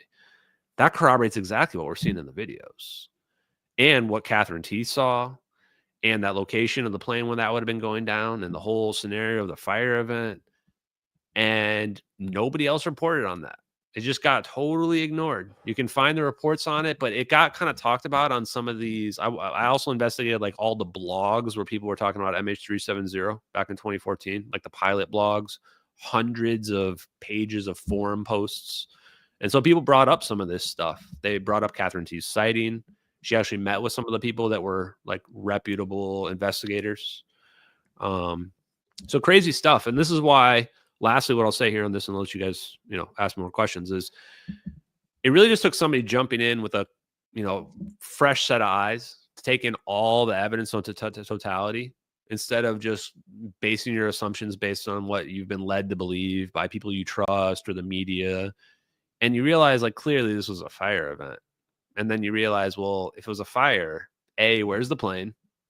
And why is there a cover up or whatever weird shit is going on related to this plane? Well, the answer to those is the videos, right? The videos is the answer for why we never found the plane. And the videos is the reason for why there's a weird cover up, because you can't reveal those videos or what really happened. So even if it was something mundane like a fire, now you've got to have an elaborate cover up. You've got to use your Inmarsat satellite pings to either spoof some fake pings, or I don't know what they did exactly to convince people, but you know, send people on a wild goose chase and go, oh no, it did a 90-degree turn and then just flew 5.5 hours in the middle of nowhere. And yeah, even if you don't find it, don't think that's suspicious at all. That's just normal. Right. Yeah. It's fucking nuts. I have to go because I'm recording in the gym. Okay, I need to say something. But thank you. I'm going to say bye, Ashton. Thank you so much for everything. Hey, everybody in the comments, throw me a follow on Twitter if you don't mind, and subscribe to this podcast. Ashton, you're the man. That was so much. I'm gonna watch this back when I get home, just because like I learning everything you told me was, it's like I had to retain it like 1,000 times. Cool. But all right, man. Thank you guys. Love everybody else. Peace out. See you guys. One of the coolest parts about that to me is that where this was spotted, Catherine T, it was on the Nicobar Islands, which are part of a greater chain, the Andamanese, which is where North Sentinel Island is. So the North Sentinelese, who are somewhat famous, but they're not uncontacted. They're called uncontacted, but that's like not a real thing. Stone Age, most isolated people on the earth, they might have seen this. Let me look at that. People, I think someone actually asked me about this. Now that I look at that, it's a little, actually, yeah, surprisingly close, actually. Yeah. Surprisingly close. Oh, I don't have this right But here. yeah, it would have been within like about 100 miles of that location. So this is how North weird Sentinel. is it too that it's like, if you were going to pick a location where like you would say just statistically like the least number of people like witnesses, like that's probably pick a place where the people like are primitives that don't have any outside contacts. Like there you go. That's like a pretty to them spot. this is as crazy as like a helicopter, which they've seen and thrown spears at. So yeah, I think just recently somebody else just actually got arrested for going there, and I don't know if it was a fake story or what, but no, it was real. He got arrested by the Indian police because it's an off-limits area. He brought a coconut and a Diet Coke. He sure did. The only person to ever peacefully make contact with them was a Indian archaeologist or anthropologist who, for like 11 to like 15 years, he brought them coconuts every few months until they finally didn't hurt him. But that was 35 years ago. Anyone else? You guys must have questions. I'm sorry, I'm talking anthropology. Stuff too. So oh yeah. So let me address some of the other points, right? The debris, and then I forgot to address some of the other debunks too. But the debris that was found, here's the crazy psyop on the debris. Where was the debris found? Like, because the official search didn't find anything, nothing at all. So people start finding this debris about a little bit over a year after the plane disappeared. And contrary to conventional thought, we were searching off the coast of Australia. We found debris in Africa. People find debris in Africa.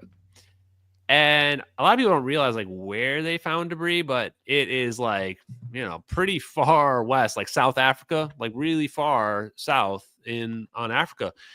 And the problem is the ocean currents actually flow to the east, down by most of where they're searching along that seventh arc. They don't even flow to the west down there. So the crazy part too is they also had drift analysis that was already done. It would like show where the debris would go from that seventh arc. And even after 2 years, the drift analysis showed that the debris would not make it to Africa. These are just, if you just Google this right now, you can find these images that are just out there.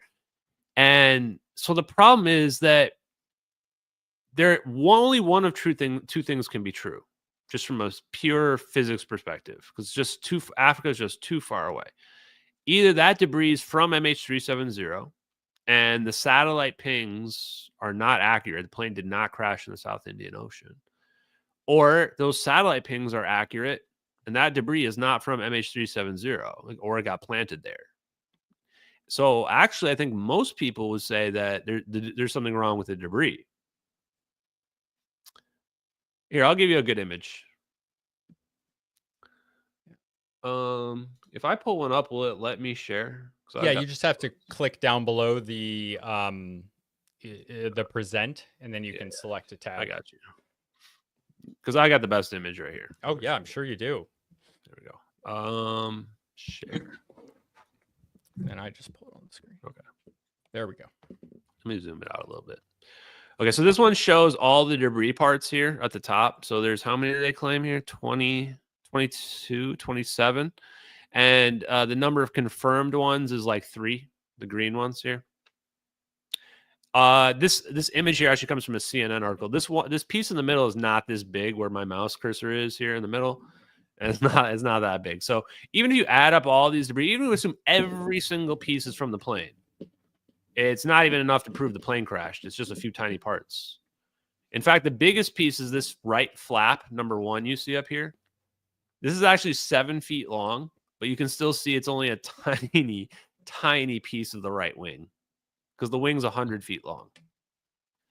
So this is actually reality versus what we've been meant to think, is that somehow this debris means the plane crashed when it actually doesn't. And look at where they found it. Look down here at this bottom part. This is crazy to me because I'm a math and stats guy and a business guy in college. I can just tell you straight up without even doing the math yet. The stats on this would be that 95% of the debris, if this crash location was correct, this search area, 95% of the debris should have washed ashore in Western Australia, over here, Western Australia. And then some of it maybe would have kept going and then come back around to Africa after like a couple of years, maybe. But instead, all the debris was all found in Africa, including these parts here and deep in Africa on the west. There's no way these can make it there from a current. It's already a stretch to assume these close ones, that these are even possible. It's already a stretch. The ones that are like number 19 over here, or the one number 4, which I believe is the Rolls-Royce engine cowling. Yeah, there it is. Engine nose cowling. It's got a big RR on it, number 4 here. There's no way this can drift from this location down here against the ocean currents to get to South Africa. But there is a much better location. Diego Garcia is roughly right in the middle of these ocean currents here, in the middle of the Indian Ocean. And that location would actually make sense for all of where this debris was found. It would make sense on why none was found in Australia. Let me show you the other model real quick too, because I want to show you the one that they released before they found anything. This one is it too, but this is the same one. It's just by somebody else. Let me share this one real quick. So believe what you will, but the debris that was found certainly does not debunk the videos. And I would argue my theory is the only one that makes sense. I mean, look at this. This is the drift analysis from before they found anything. And then they go, oh no, Reunion Island totally makes sense. And I go, wait, no, it doesn't. This is the closest one, the Reunion Islands. Look at what it says, 18 to 24 months. The problem is they found this in like 16 months. 16 months, according to this graph, wouldn't even be close to the Reunion Islands. And it's funny because I've seen some of the debunkers and what they claim. And I guess they found some quote by one of the guys that wrote the paper. And they say that he just says that, no, the debris is consistent with our analysis. No, it's not. I'm literally looking at it. I can read a graph. I don't care what the guy said. I just want to know the numbers and the facts. Here's an image, right? Like, it doesn't lie. There it is.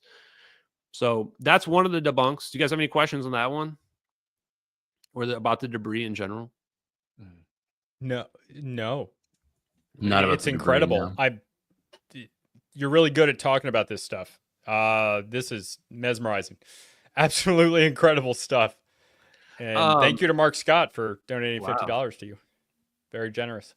Thank you. Mark Scott's one of my longtime followers.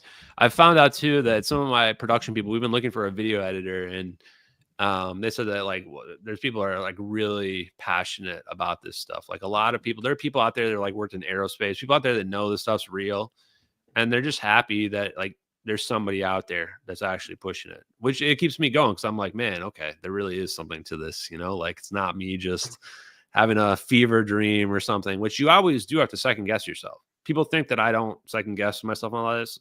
I did for a long time and still do. Always, you know? Yeah. And then, well, the two other debunks. Whoa, what's this one? Wow. Would you consider doing an interview on the Palace? Okay. I don't know who that is.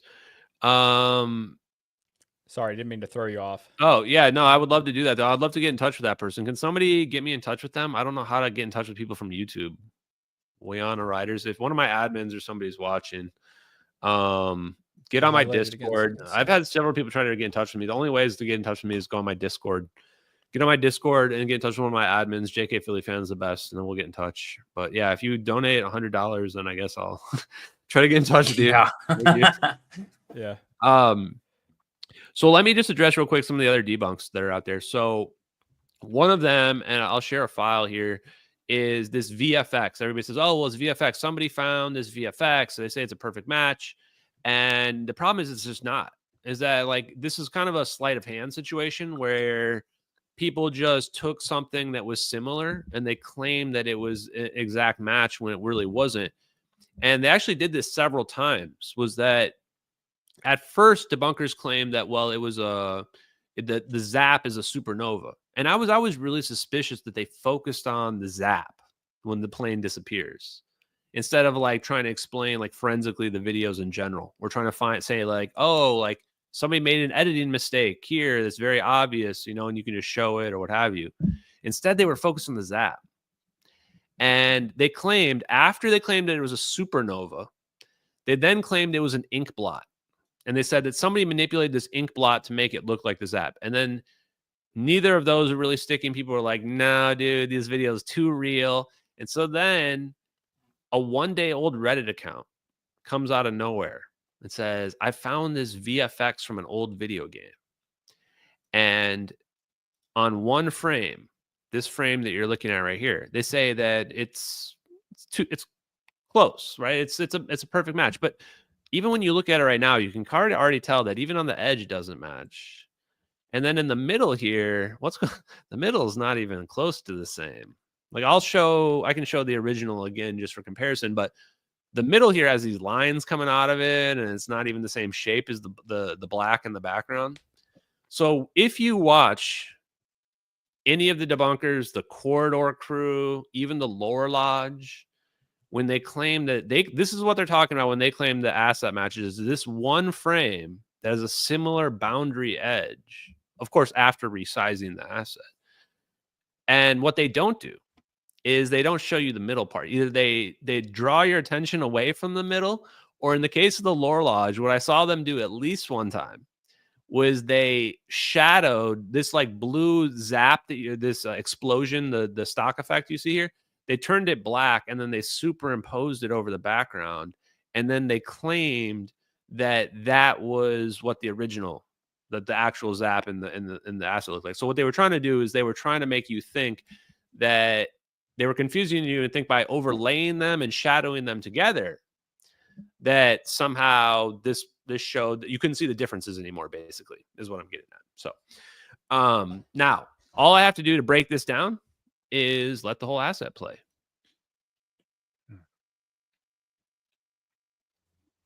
And I've the never main seen reason anything right away like that in my life.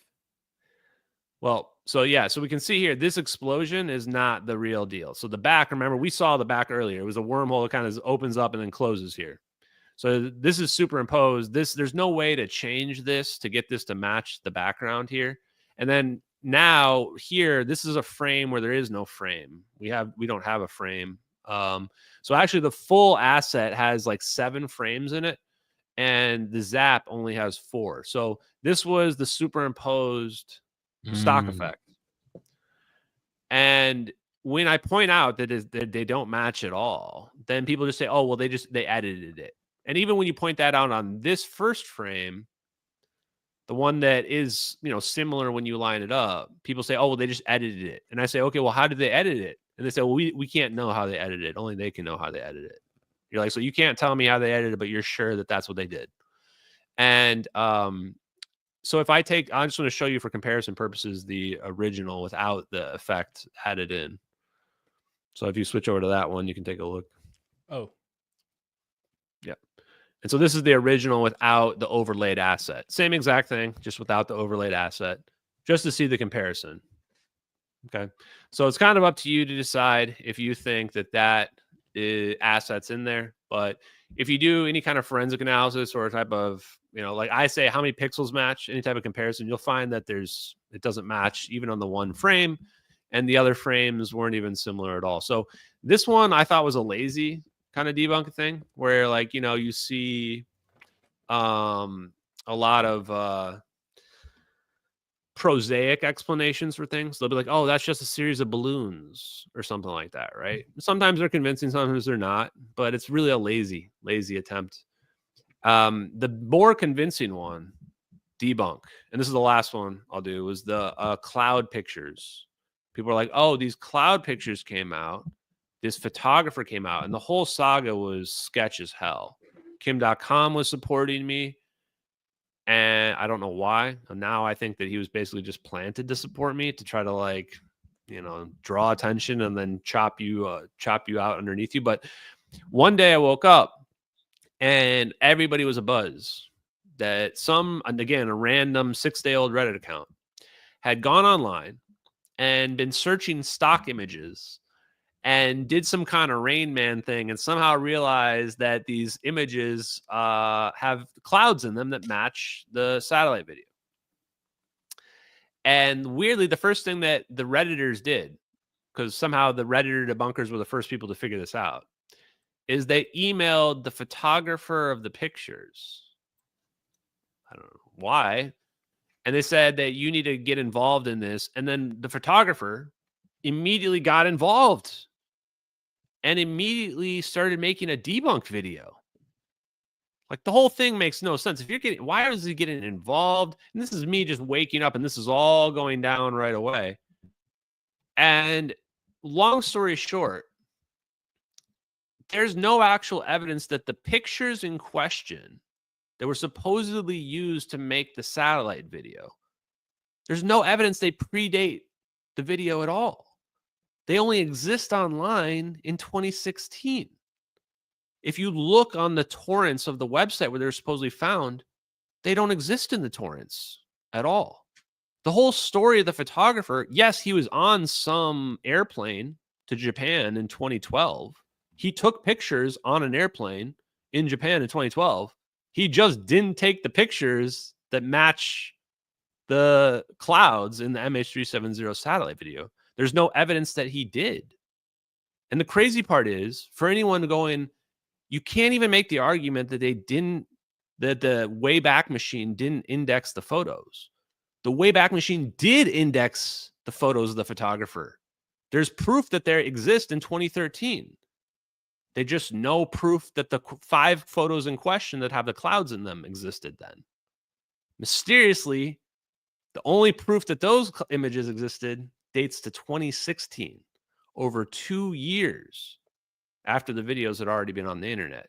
So the only story that makes sense is that those pictures got put onto the internet. They got planted in a set of existing photos for the sole purpose of, if these videos ever get popular, someone uses them to debunk the videos so that people stop paying attention to them. And just to add a little bit more weight, because I don't want it to be like I'm just making up this story to rationalize it. We already knew it's not possible for there to be pictures in the videos. Like, it was already a non-starter. So the only reason why I even make this explanation is because I already know there can't be 2D pictures in the videos. Why? Because there's 2 videos from 2 completely different angles. This is going to require a 3D rendered environment. You're not making this two-dimensional videos. In order to get them to sync up, you got to have a 3D diorama, and then you set up the camera angles and you build it all out, which means you're not using 2-dimensional picture for that. And we could already prove that the clouds move. We had already proved the clouds move before the debunk came out. In fact, we had proved the clouds moved like a week before the debunk came out. So if somebody had planned for this debunk to come out, they didn't have time to respond to us already proving that the clouds were moving. What we did was we sped up, or actually it wasn't me. So again, somebody else on social media, they just sped up the video because each sequence is only a few seconds long. They just sped it up. And not only can you see that the clouds are moving, the clouds are actually evolving, meaning that like the tops of the clouds moves more than the bottom of the cloud. So go ahead and show the video that I just shared there. So this is the very short version. There's a longer version that explains the process of how he did this, but there you go. I mean, you can see the cloud moving. Now, the reason why it doesn't look like it's moving more is because each sequence is only a couple seconds long. And then here was the real kicker. This was the one where like it's hard to claim the videos are fake after this. Somebody did a color changing on the satellite video. You can see the orb go right through the smoke trail. Like you can just see it displace the smoke, like clear as day.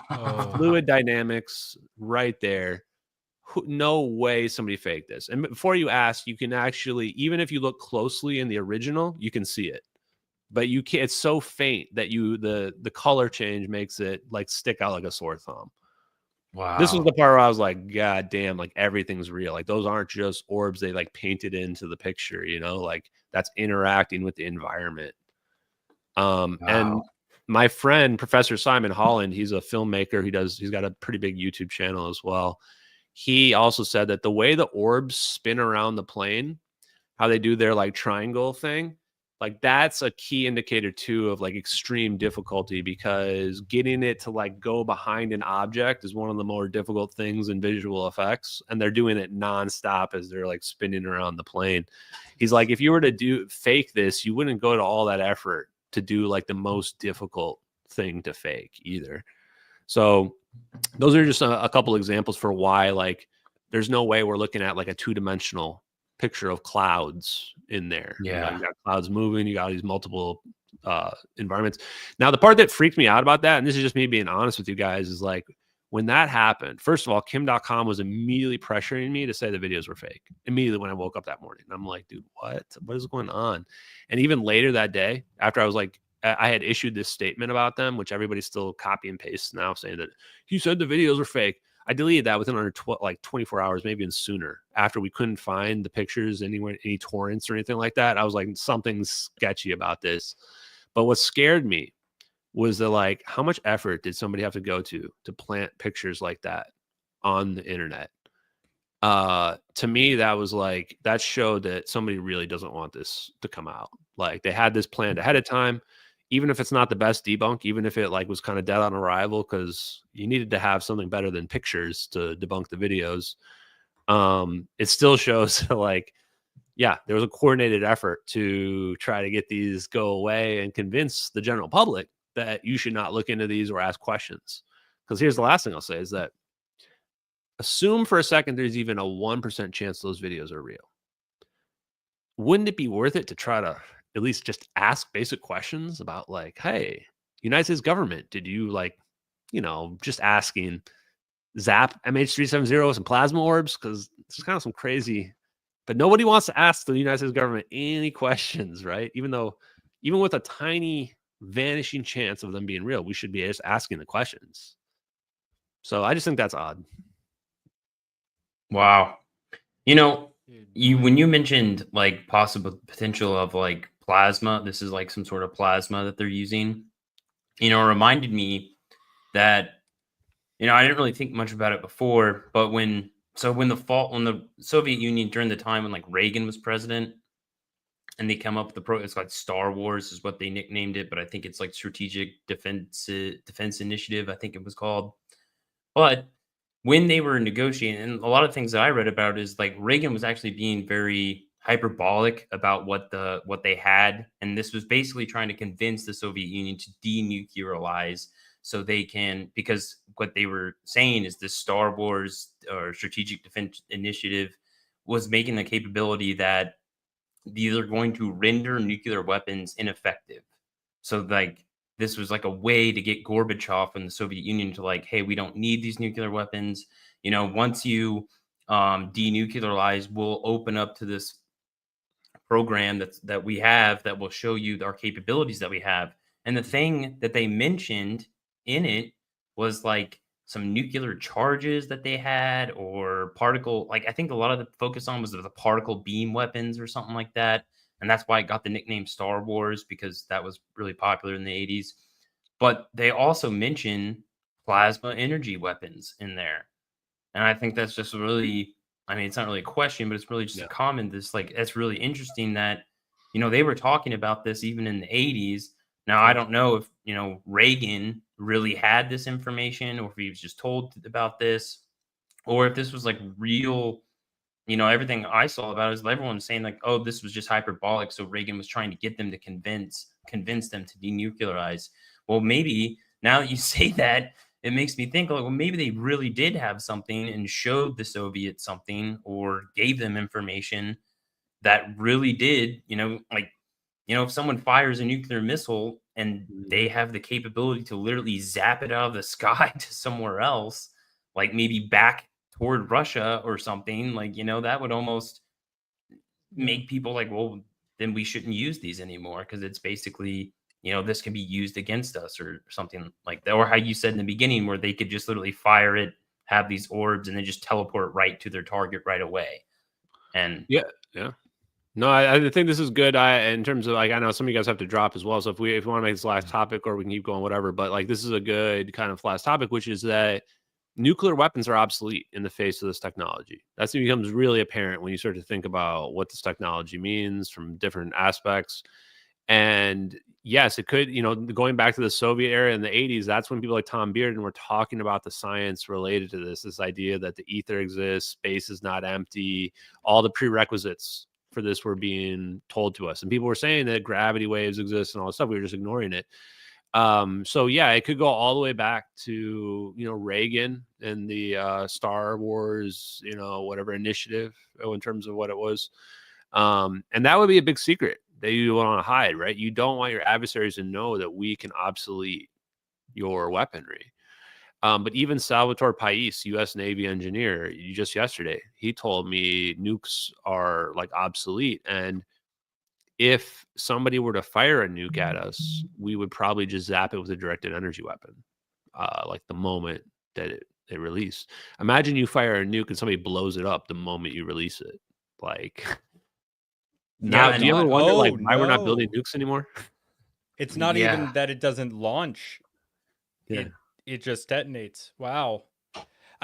So I have kind of almost a political question, which maybe you Yeah. don't have anything, or political No, it's organization. fine.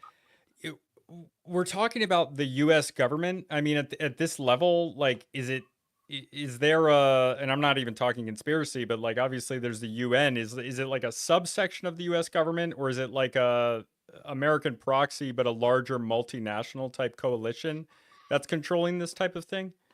That's the big question that I'm not 100% sure about. Yeah. But like, Stephen Greer, I think he's the one when it comes to this idea of this breakaway civilization. He's the one who's been most on it when he talks on podcasts and stuff like that. Most correct. I don't think any one person's 100% correct. I don't agree with all the stuff he says, but he would call it like a multinational syndicate, which is probably pretty accurate because it's not as simple as like just these various people at the top like are in the club. It's more of like if you are smart enough and awake enough to know that it's real, plus a combination of being exposed to it in whatever position you're in, if that's related to defense contractor work or being in politics or the military at a certain rank and a level in the right spot. And so it then creates this like good old boys club, almost secret, behind the scenes handshake club of people that are just unaccountable, above the law. Doesn't even matter. They're potentially more powerful than the president is.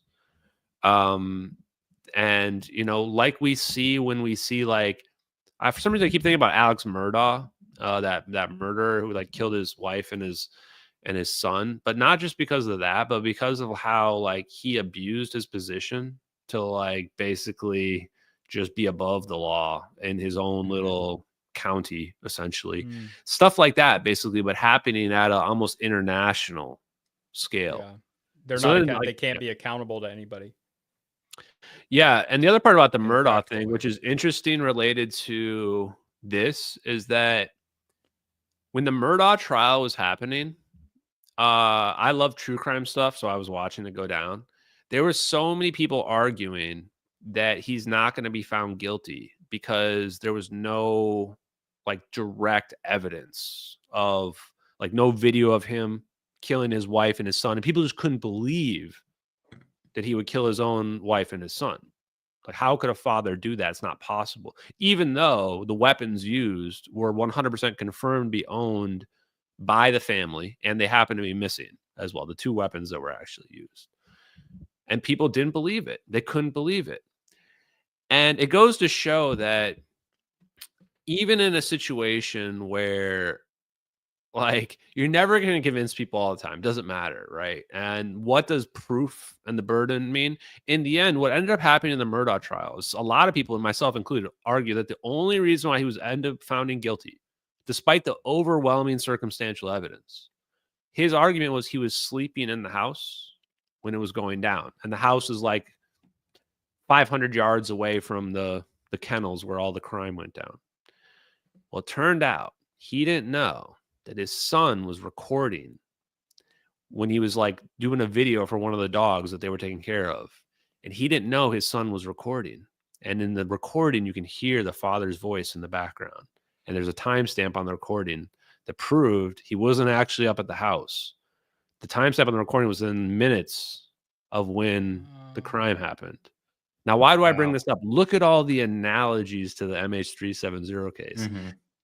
That was the only reason why Murdaugh was potentially convicted, because otherwise people were just going to give him the benefit of the doubt. They didn't want to believe that it was possible.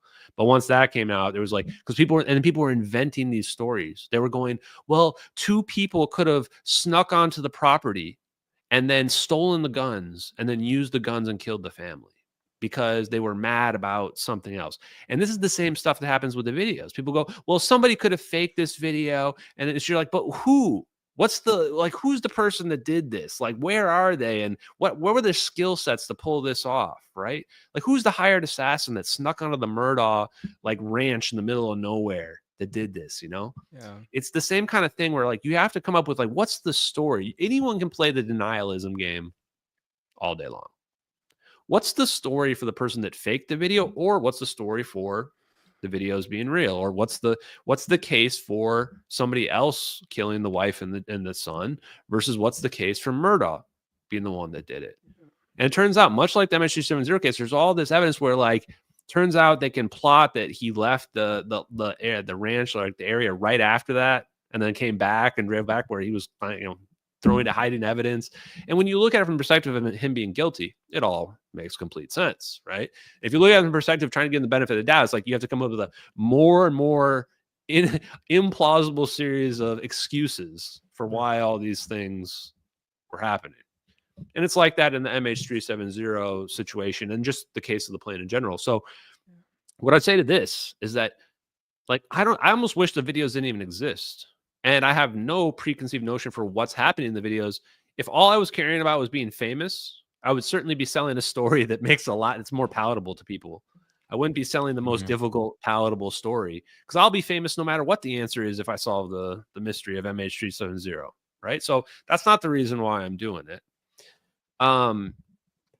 So yeah, really, like, any story that were to make sense, I'd be happy to believe it. For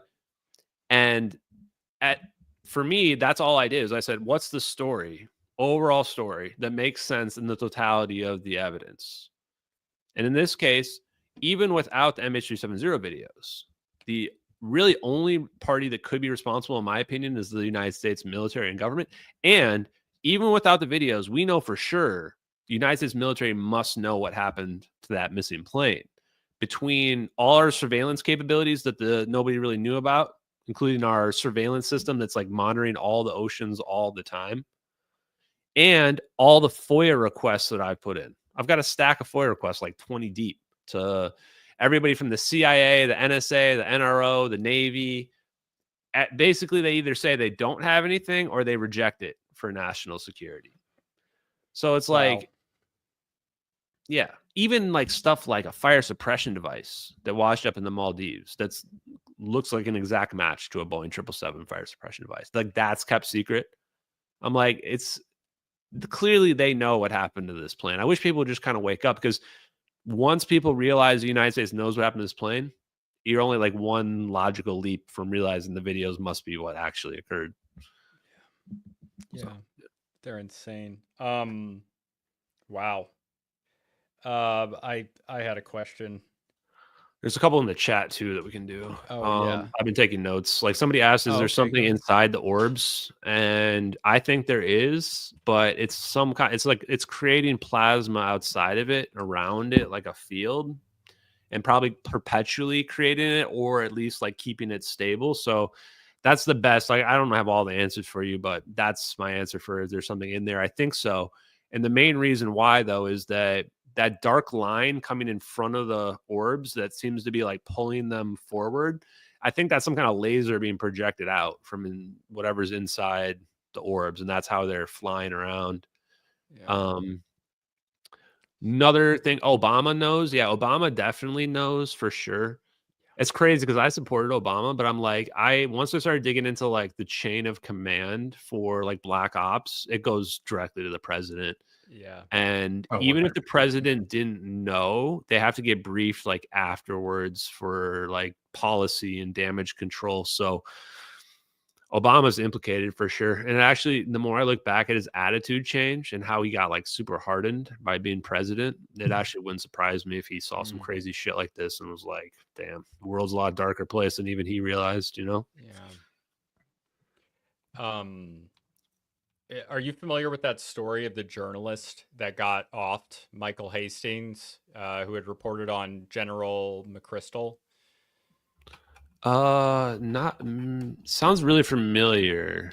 It was pretty Didn't famous. his like vehicle just like drive off the road randomly? Was that how he died? Yeah, this was before MH370, it looks like. It was before it was like common knowledge of a like remote controlling a vehicle was common knowledge. That it was after that. But the why I wanted to compare this is because the guy who he really kind of exposed with this was McChrystal, General McChrystal, I think. And he was I mean, you look at this guy. By the way, we're also both Marine veterans. So the military stuff. Well, thank you for that. I appreciate it.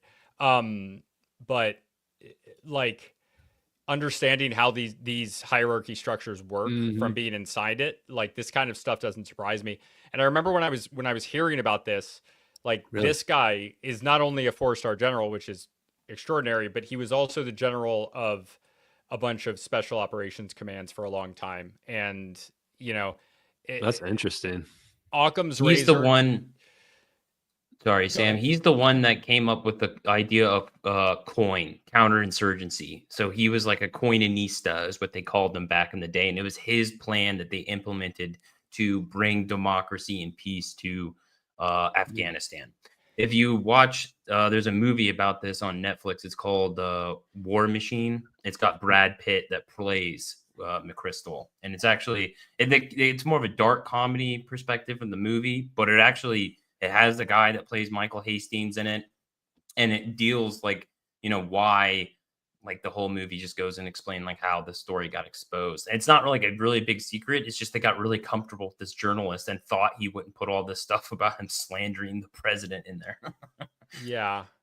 That's pretty interesting. And it started putting a lot of this in a new light. I mean, I actually didn't know you guys were Marines, or otherwise I would have asked you a lot of other questions too. But because that's too part of it where I think I'm a civilian. So we are too now. For me as an analyst, because I do healthcare IT, so my normal job is being an analyst. I want to know how everything works. So a big part of this for me is how does that chain of command work? So for me, a lot of the information came from this guy John Ramirez, who's a GE-15 CIA agent, and he's kind of public in the UFO community. But I find his most interesting stuff when he talks about the chain of command stuff. One of the interesting things was we looked up that guy Edward Lynn, and we found his Facebook page before they deleted it. And he was friends with General Flynn. And General Flynn also kind of got blackballed. And the case against him is very political and sketchy as well. And General Flynn followed me on Twitter early on. And I just thought that was really bizarre. And I'm like, because if you look at what his position was, he was director of the DIA, the Defense Intelligence Agency. They were the ones that Hal Puthoff, they issued all these scientific papers about gravity and fusion and negative energy and all the stuff, warp drives, wormholes, all these advanced scientific papers. So I'm going, and when you look at the timeline, you're like, the timeline of those papers getting issued, Flynn would have at least known about it. And then now there's this weird political scandal related to him, and you're going, okay, if somebody knows about some advanced shit like this, well, you would disgrace them and publicly humiliate them and discredit them. And, this is exactly the kind of sketchy shit I imagine would be going on. Whether or not you hate him or like him, I'm just saying that's the case, right? So, I don't know. I'm curious as to your guys' opinions and all that. And also just on the idea of I think the general public would want to know, are we really out there just doing black operations? How often are we out there doing sketchy black operations? I think the public doesn't really even think it's real, Yeah. It's probably much more significant nowadays. The military actually turned to special forces over the course of the war on terrorism. This is the standard. It's Navy SEAL. The Marine Corps just made a whole new special. I mean, it's been in the works, but it's called MARSOC. It's been in the background for a while, but the Marine Corps literally, because the demand for it was so high, and that's that is where the military went nowadays.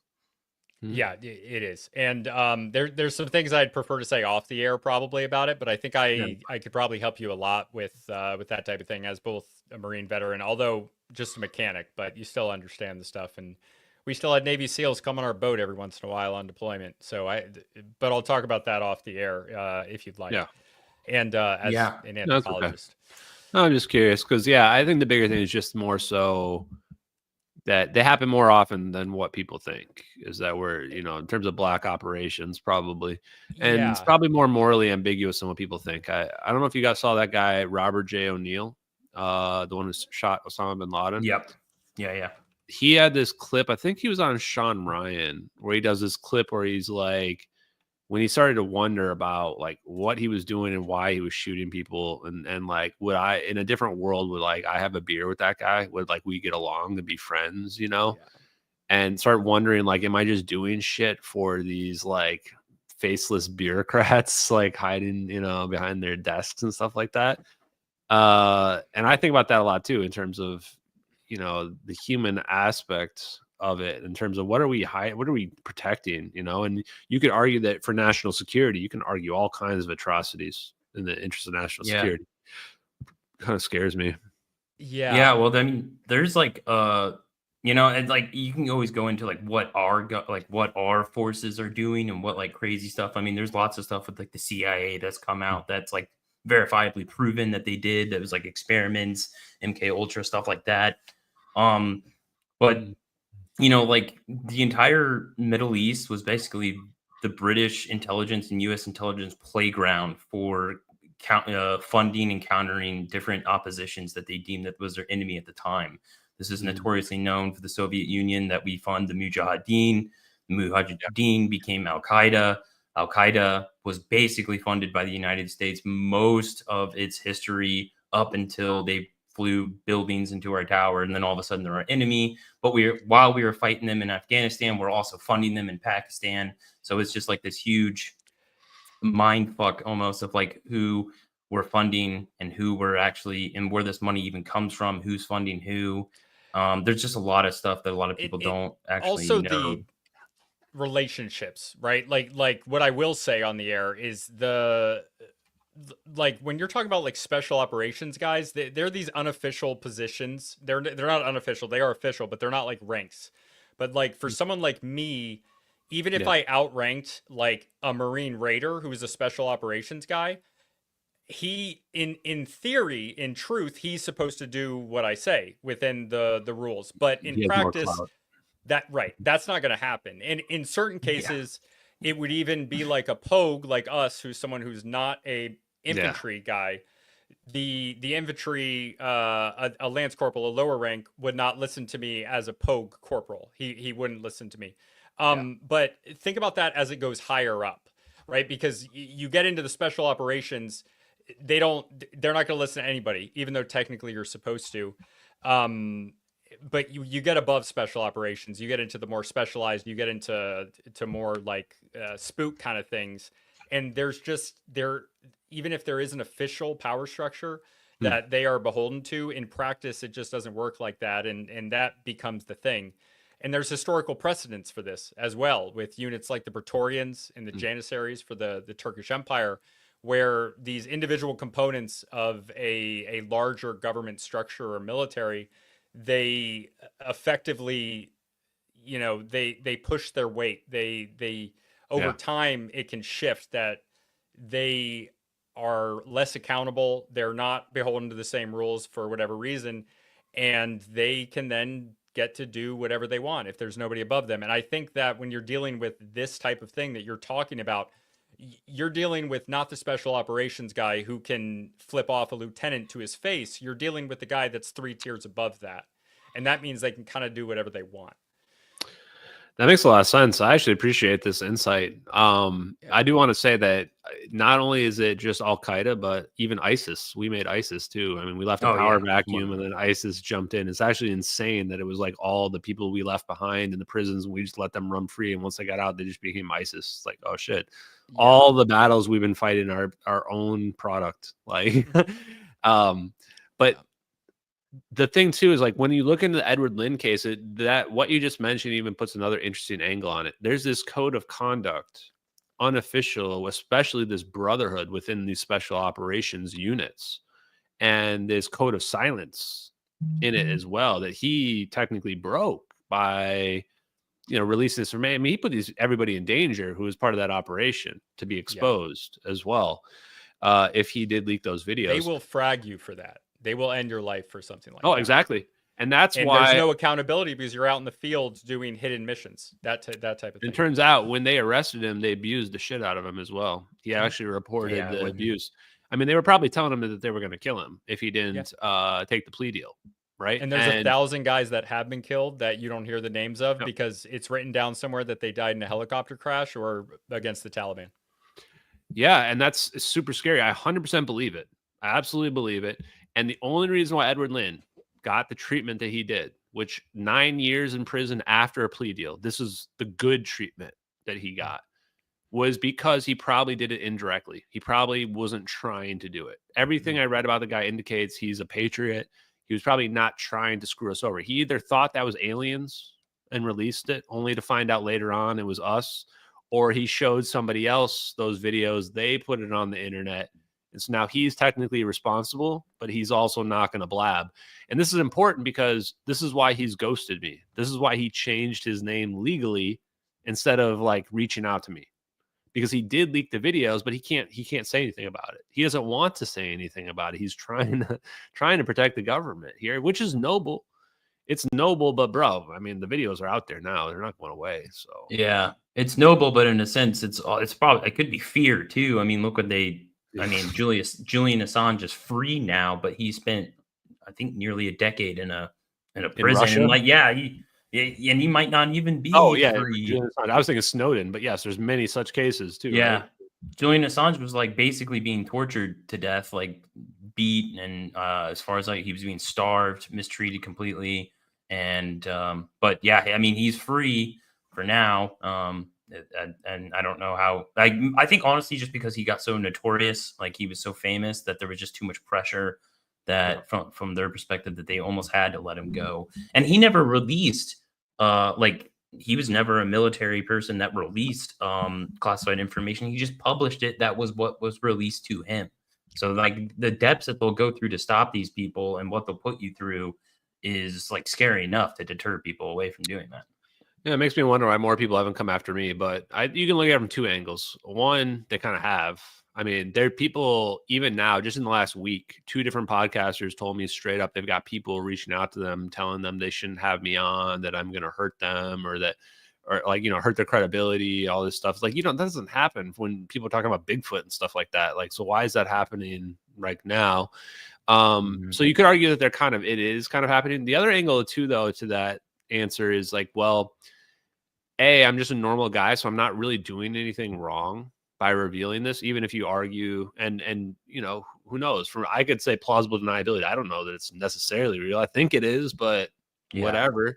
So it's kind of a little bit more difficult, as opposed to if it's somebody who's like a scientist who's breaking the law, and now you're like, you feel justified in silencing them, versus just some random guy happened to find out that there's this shit on the line, right? So I think there might be a little bit of that. And then the last angle is, well, maybe it's all coming out anyway, and you can only hide it for so long. So it's like, how many more people do we got to kill before we're just going to, we're hiding some shit out there, whatever it is.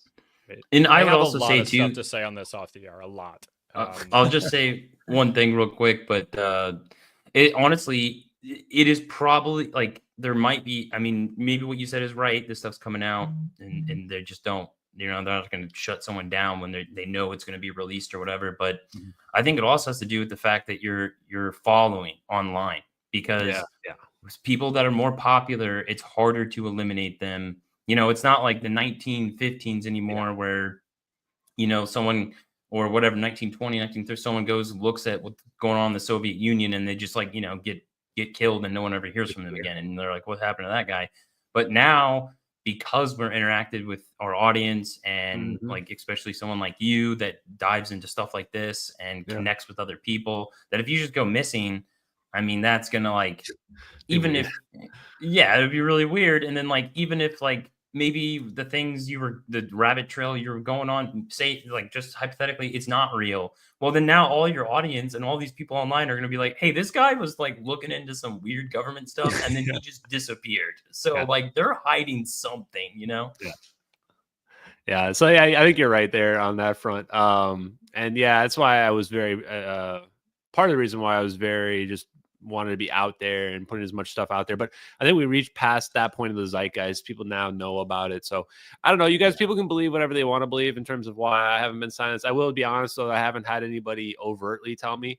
What I will say is I had a pretty good trusted source tell me that like there were definitely like intelligence of other countries watching and monitoring like my content and what I was doing and stuff like that, which I believed. I mean, I'd be surprised if they weren't, assuming what I was talking about was real.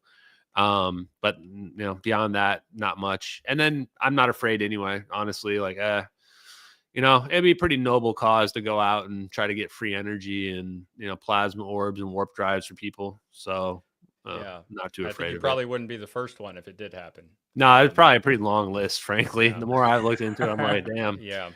I'm like, yeah, this is part of the reason why I don't take it too seriously either, where I'm like, you know what? You look at it like this. If they want to take you out, they've got 101 ways to do it, and there's never going to be suspected, right? Heart attack, gun, slowly poison you to death in your food. I mean, if they're like manipulating the supply line of the lithium batteries or whatever they were doing, like and this is actually one last question I want to ask you guys. Yeah. Is there was this 60 Minutes Mossad whistleblower guy. I actually edited part of it into this letter that was posted to me. And it talks about how like the intelligence agencies like set up like a whole script for how like something's going to play out. And like they're like the producers and like they had this whole thing about it.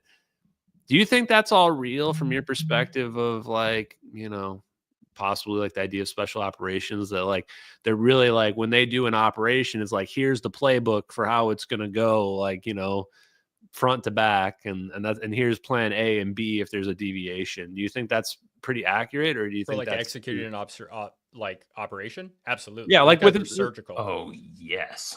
like with respect to the MH370 thing, like, okay, now the fire is going to go off, and then we're going to have a deviate the plane, and then there's going to be an intercept point here, and things like that. 100%. I mean, Yeah.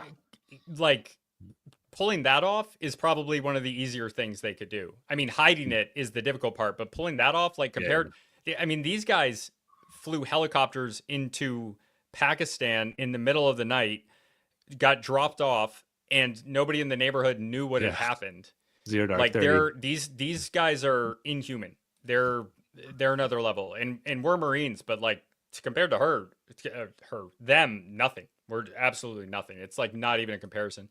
I've known some people who have done like mock like training fights as Op 4 as the enemy for Navy SEALs. And the experience they described to me was absolutely terrifying. And I've had some myself playing Op 4 for recon Marines, which is like one step above infantry. They're like they're cool, but they're like once you get up to special operations, I mean, this is years of training. These guys sleeping 3 hours of night, hypothermia, they are superhumans in every way and in mind. And I will tell you more off the air. And also I have some people I think you need to know. No, that doesn't surprise me. Okay. So they do some crazy operations, and so the movie we were talking about was, you know, they were talking about the Bin Laden raid, Zero Dark 30, and they flew these. Were the helicopters secret at the time too? I don't remember if the helicopters were secret, but I thought they were, because they blew one of them up. So they drop these guys in. Nobody even notices, right? Imagine somebody drops in your house in a helicopter, and it's silent. The helicopter's silent, and they just drop in on you, and they just go in and they just start mowing people down, and nobody's even waking up. And by the time anyone even notices anything's going on, they're already getting out of there, pulling every laptop, blowing up the helicopter that you know fell, that was damaged. It's like.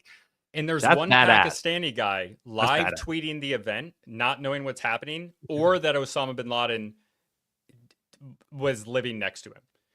That's why I didn't know until the next morning. It is completely badass. That I gotta talk to Robert J. O'Neill, because he's the guy. There's some controversy over did he really shoot him, or did he like, you know, try to steal the valor by leaking it to the public or whatever. But I looked into him, and he's like involved in several big operations, including he was involved in the Alabama Maersk, the Tom Hanks movie, Captain Phelps. Like, I'm the captain now. That one. Apparently he was involved in that operation too. And I didn't know that actually.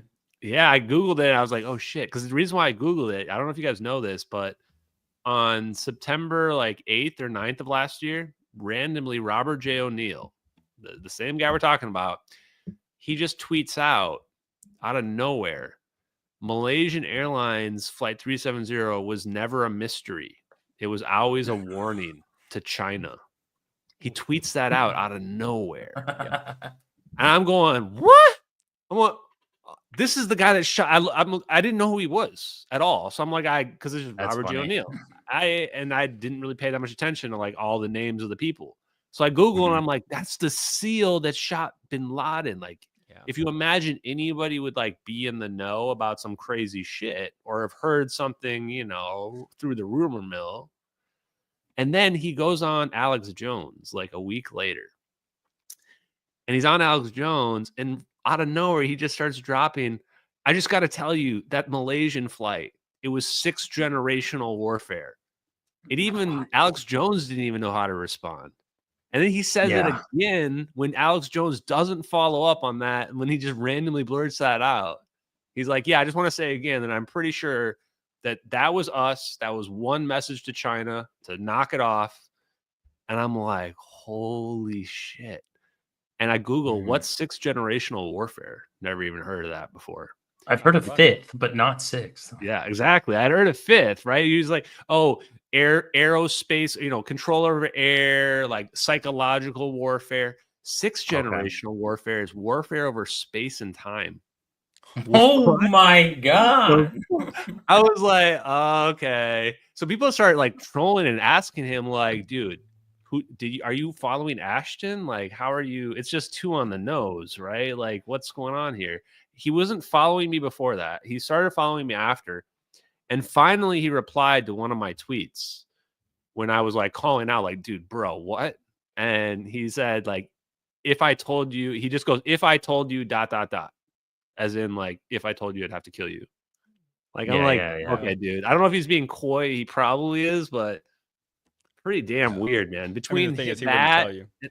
and like General Flynn and all this stuff, like, I don't really know what the hell is going on. Like, it feels like there's some political drama behind the scenes with respect to the technology and all this stuff. And maybe it's connected to the UFO stuff. I don't know.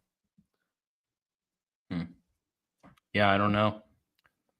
But I think like now is the time for exploring this stuff, like more than ever before.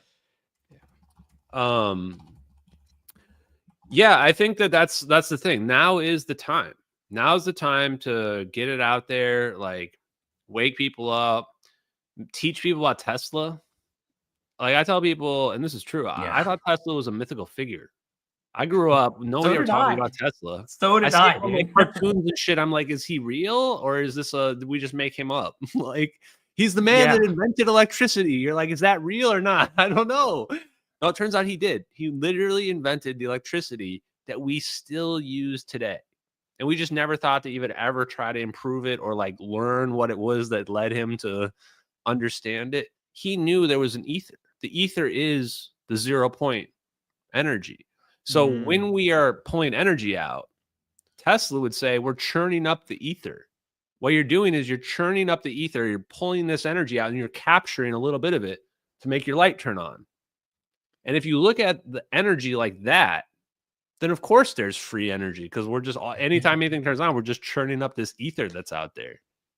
And that's why Tesla believed in free energy. And that's why he believed, of course, you could pull energy from the earth or from, you know, really anything else. He was a visionary that believed that like energy is just movement. And when we look in the universe, we see movement everywhere. And he believed that some future advanced civilization would be able to pull energy from empty space itself. There's a quote from his 1891 lecture, 135 years ago.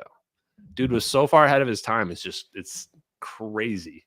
And they taught me in high school that he was actually insane and going down a path. They do that for every visionary, though. Yeah. But now part of it, I'll say this. I've interviewed a lot of these engineers, and I can see why it's difficult for a lot of them to have credibility. Like, there are a lot of weird-ass people, and people that are not very socially well-adjusted as well. Not saying that I'm the best either, but, like, and they also have this tendency. You're a Limp Bizkit American now. Sorry, continue. Oh, yeah.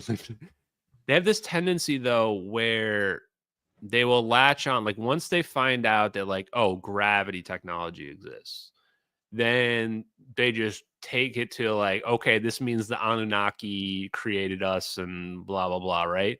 Which is, well, that's where they're going to discredit you. Like, the moment you took it there to that extreme.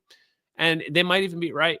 They might be right. Maybe the Anunnaki did create us. Maybe sacred geometry is all the secrets to everything and consciousness and what have you. But you got to realize for the normie people that are like still on step one, like you're just taking it way too far for those people.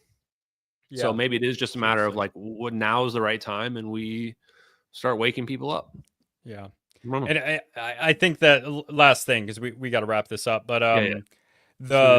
the plausibility of an idea, even if it's not like if you use Occam's razor to just pick the most reasonable likely solution. If there is something that is plausible but more ideologically consistent and worldview consistent, that's the way it's going to go. Similar to the way that a lot of early cultural, I don't want to use the word primitive, but that's essentially what we're talking about here.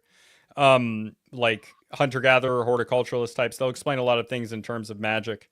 And if you can't reason with the more difficult thing like that, the video that you're sharing is true, then a less sound answer that actually allows you to sleep at night is the way that most people are going to go, and they're not going to read in past the headline or the abstract into the article to see if the evidence supports it. But yeah, thank you so much for coming on, Ashton. This was obviously incredible. And subscribe to 5 till midnight, and we'll end it. Well, thank you guys. Appreciate it.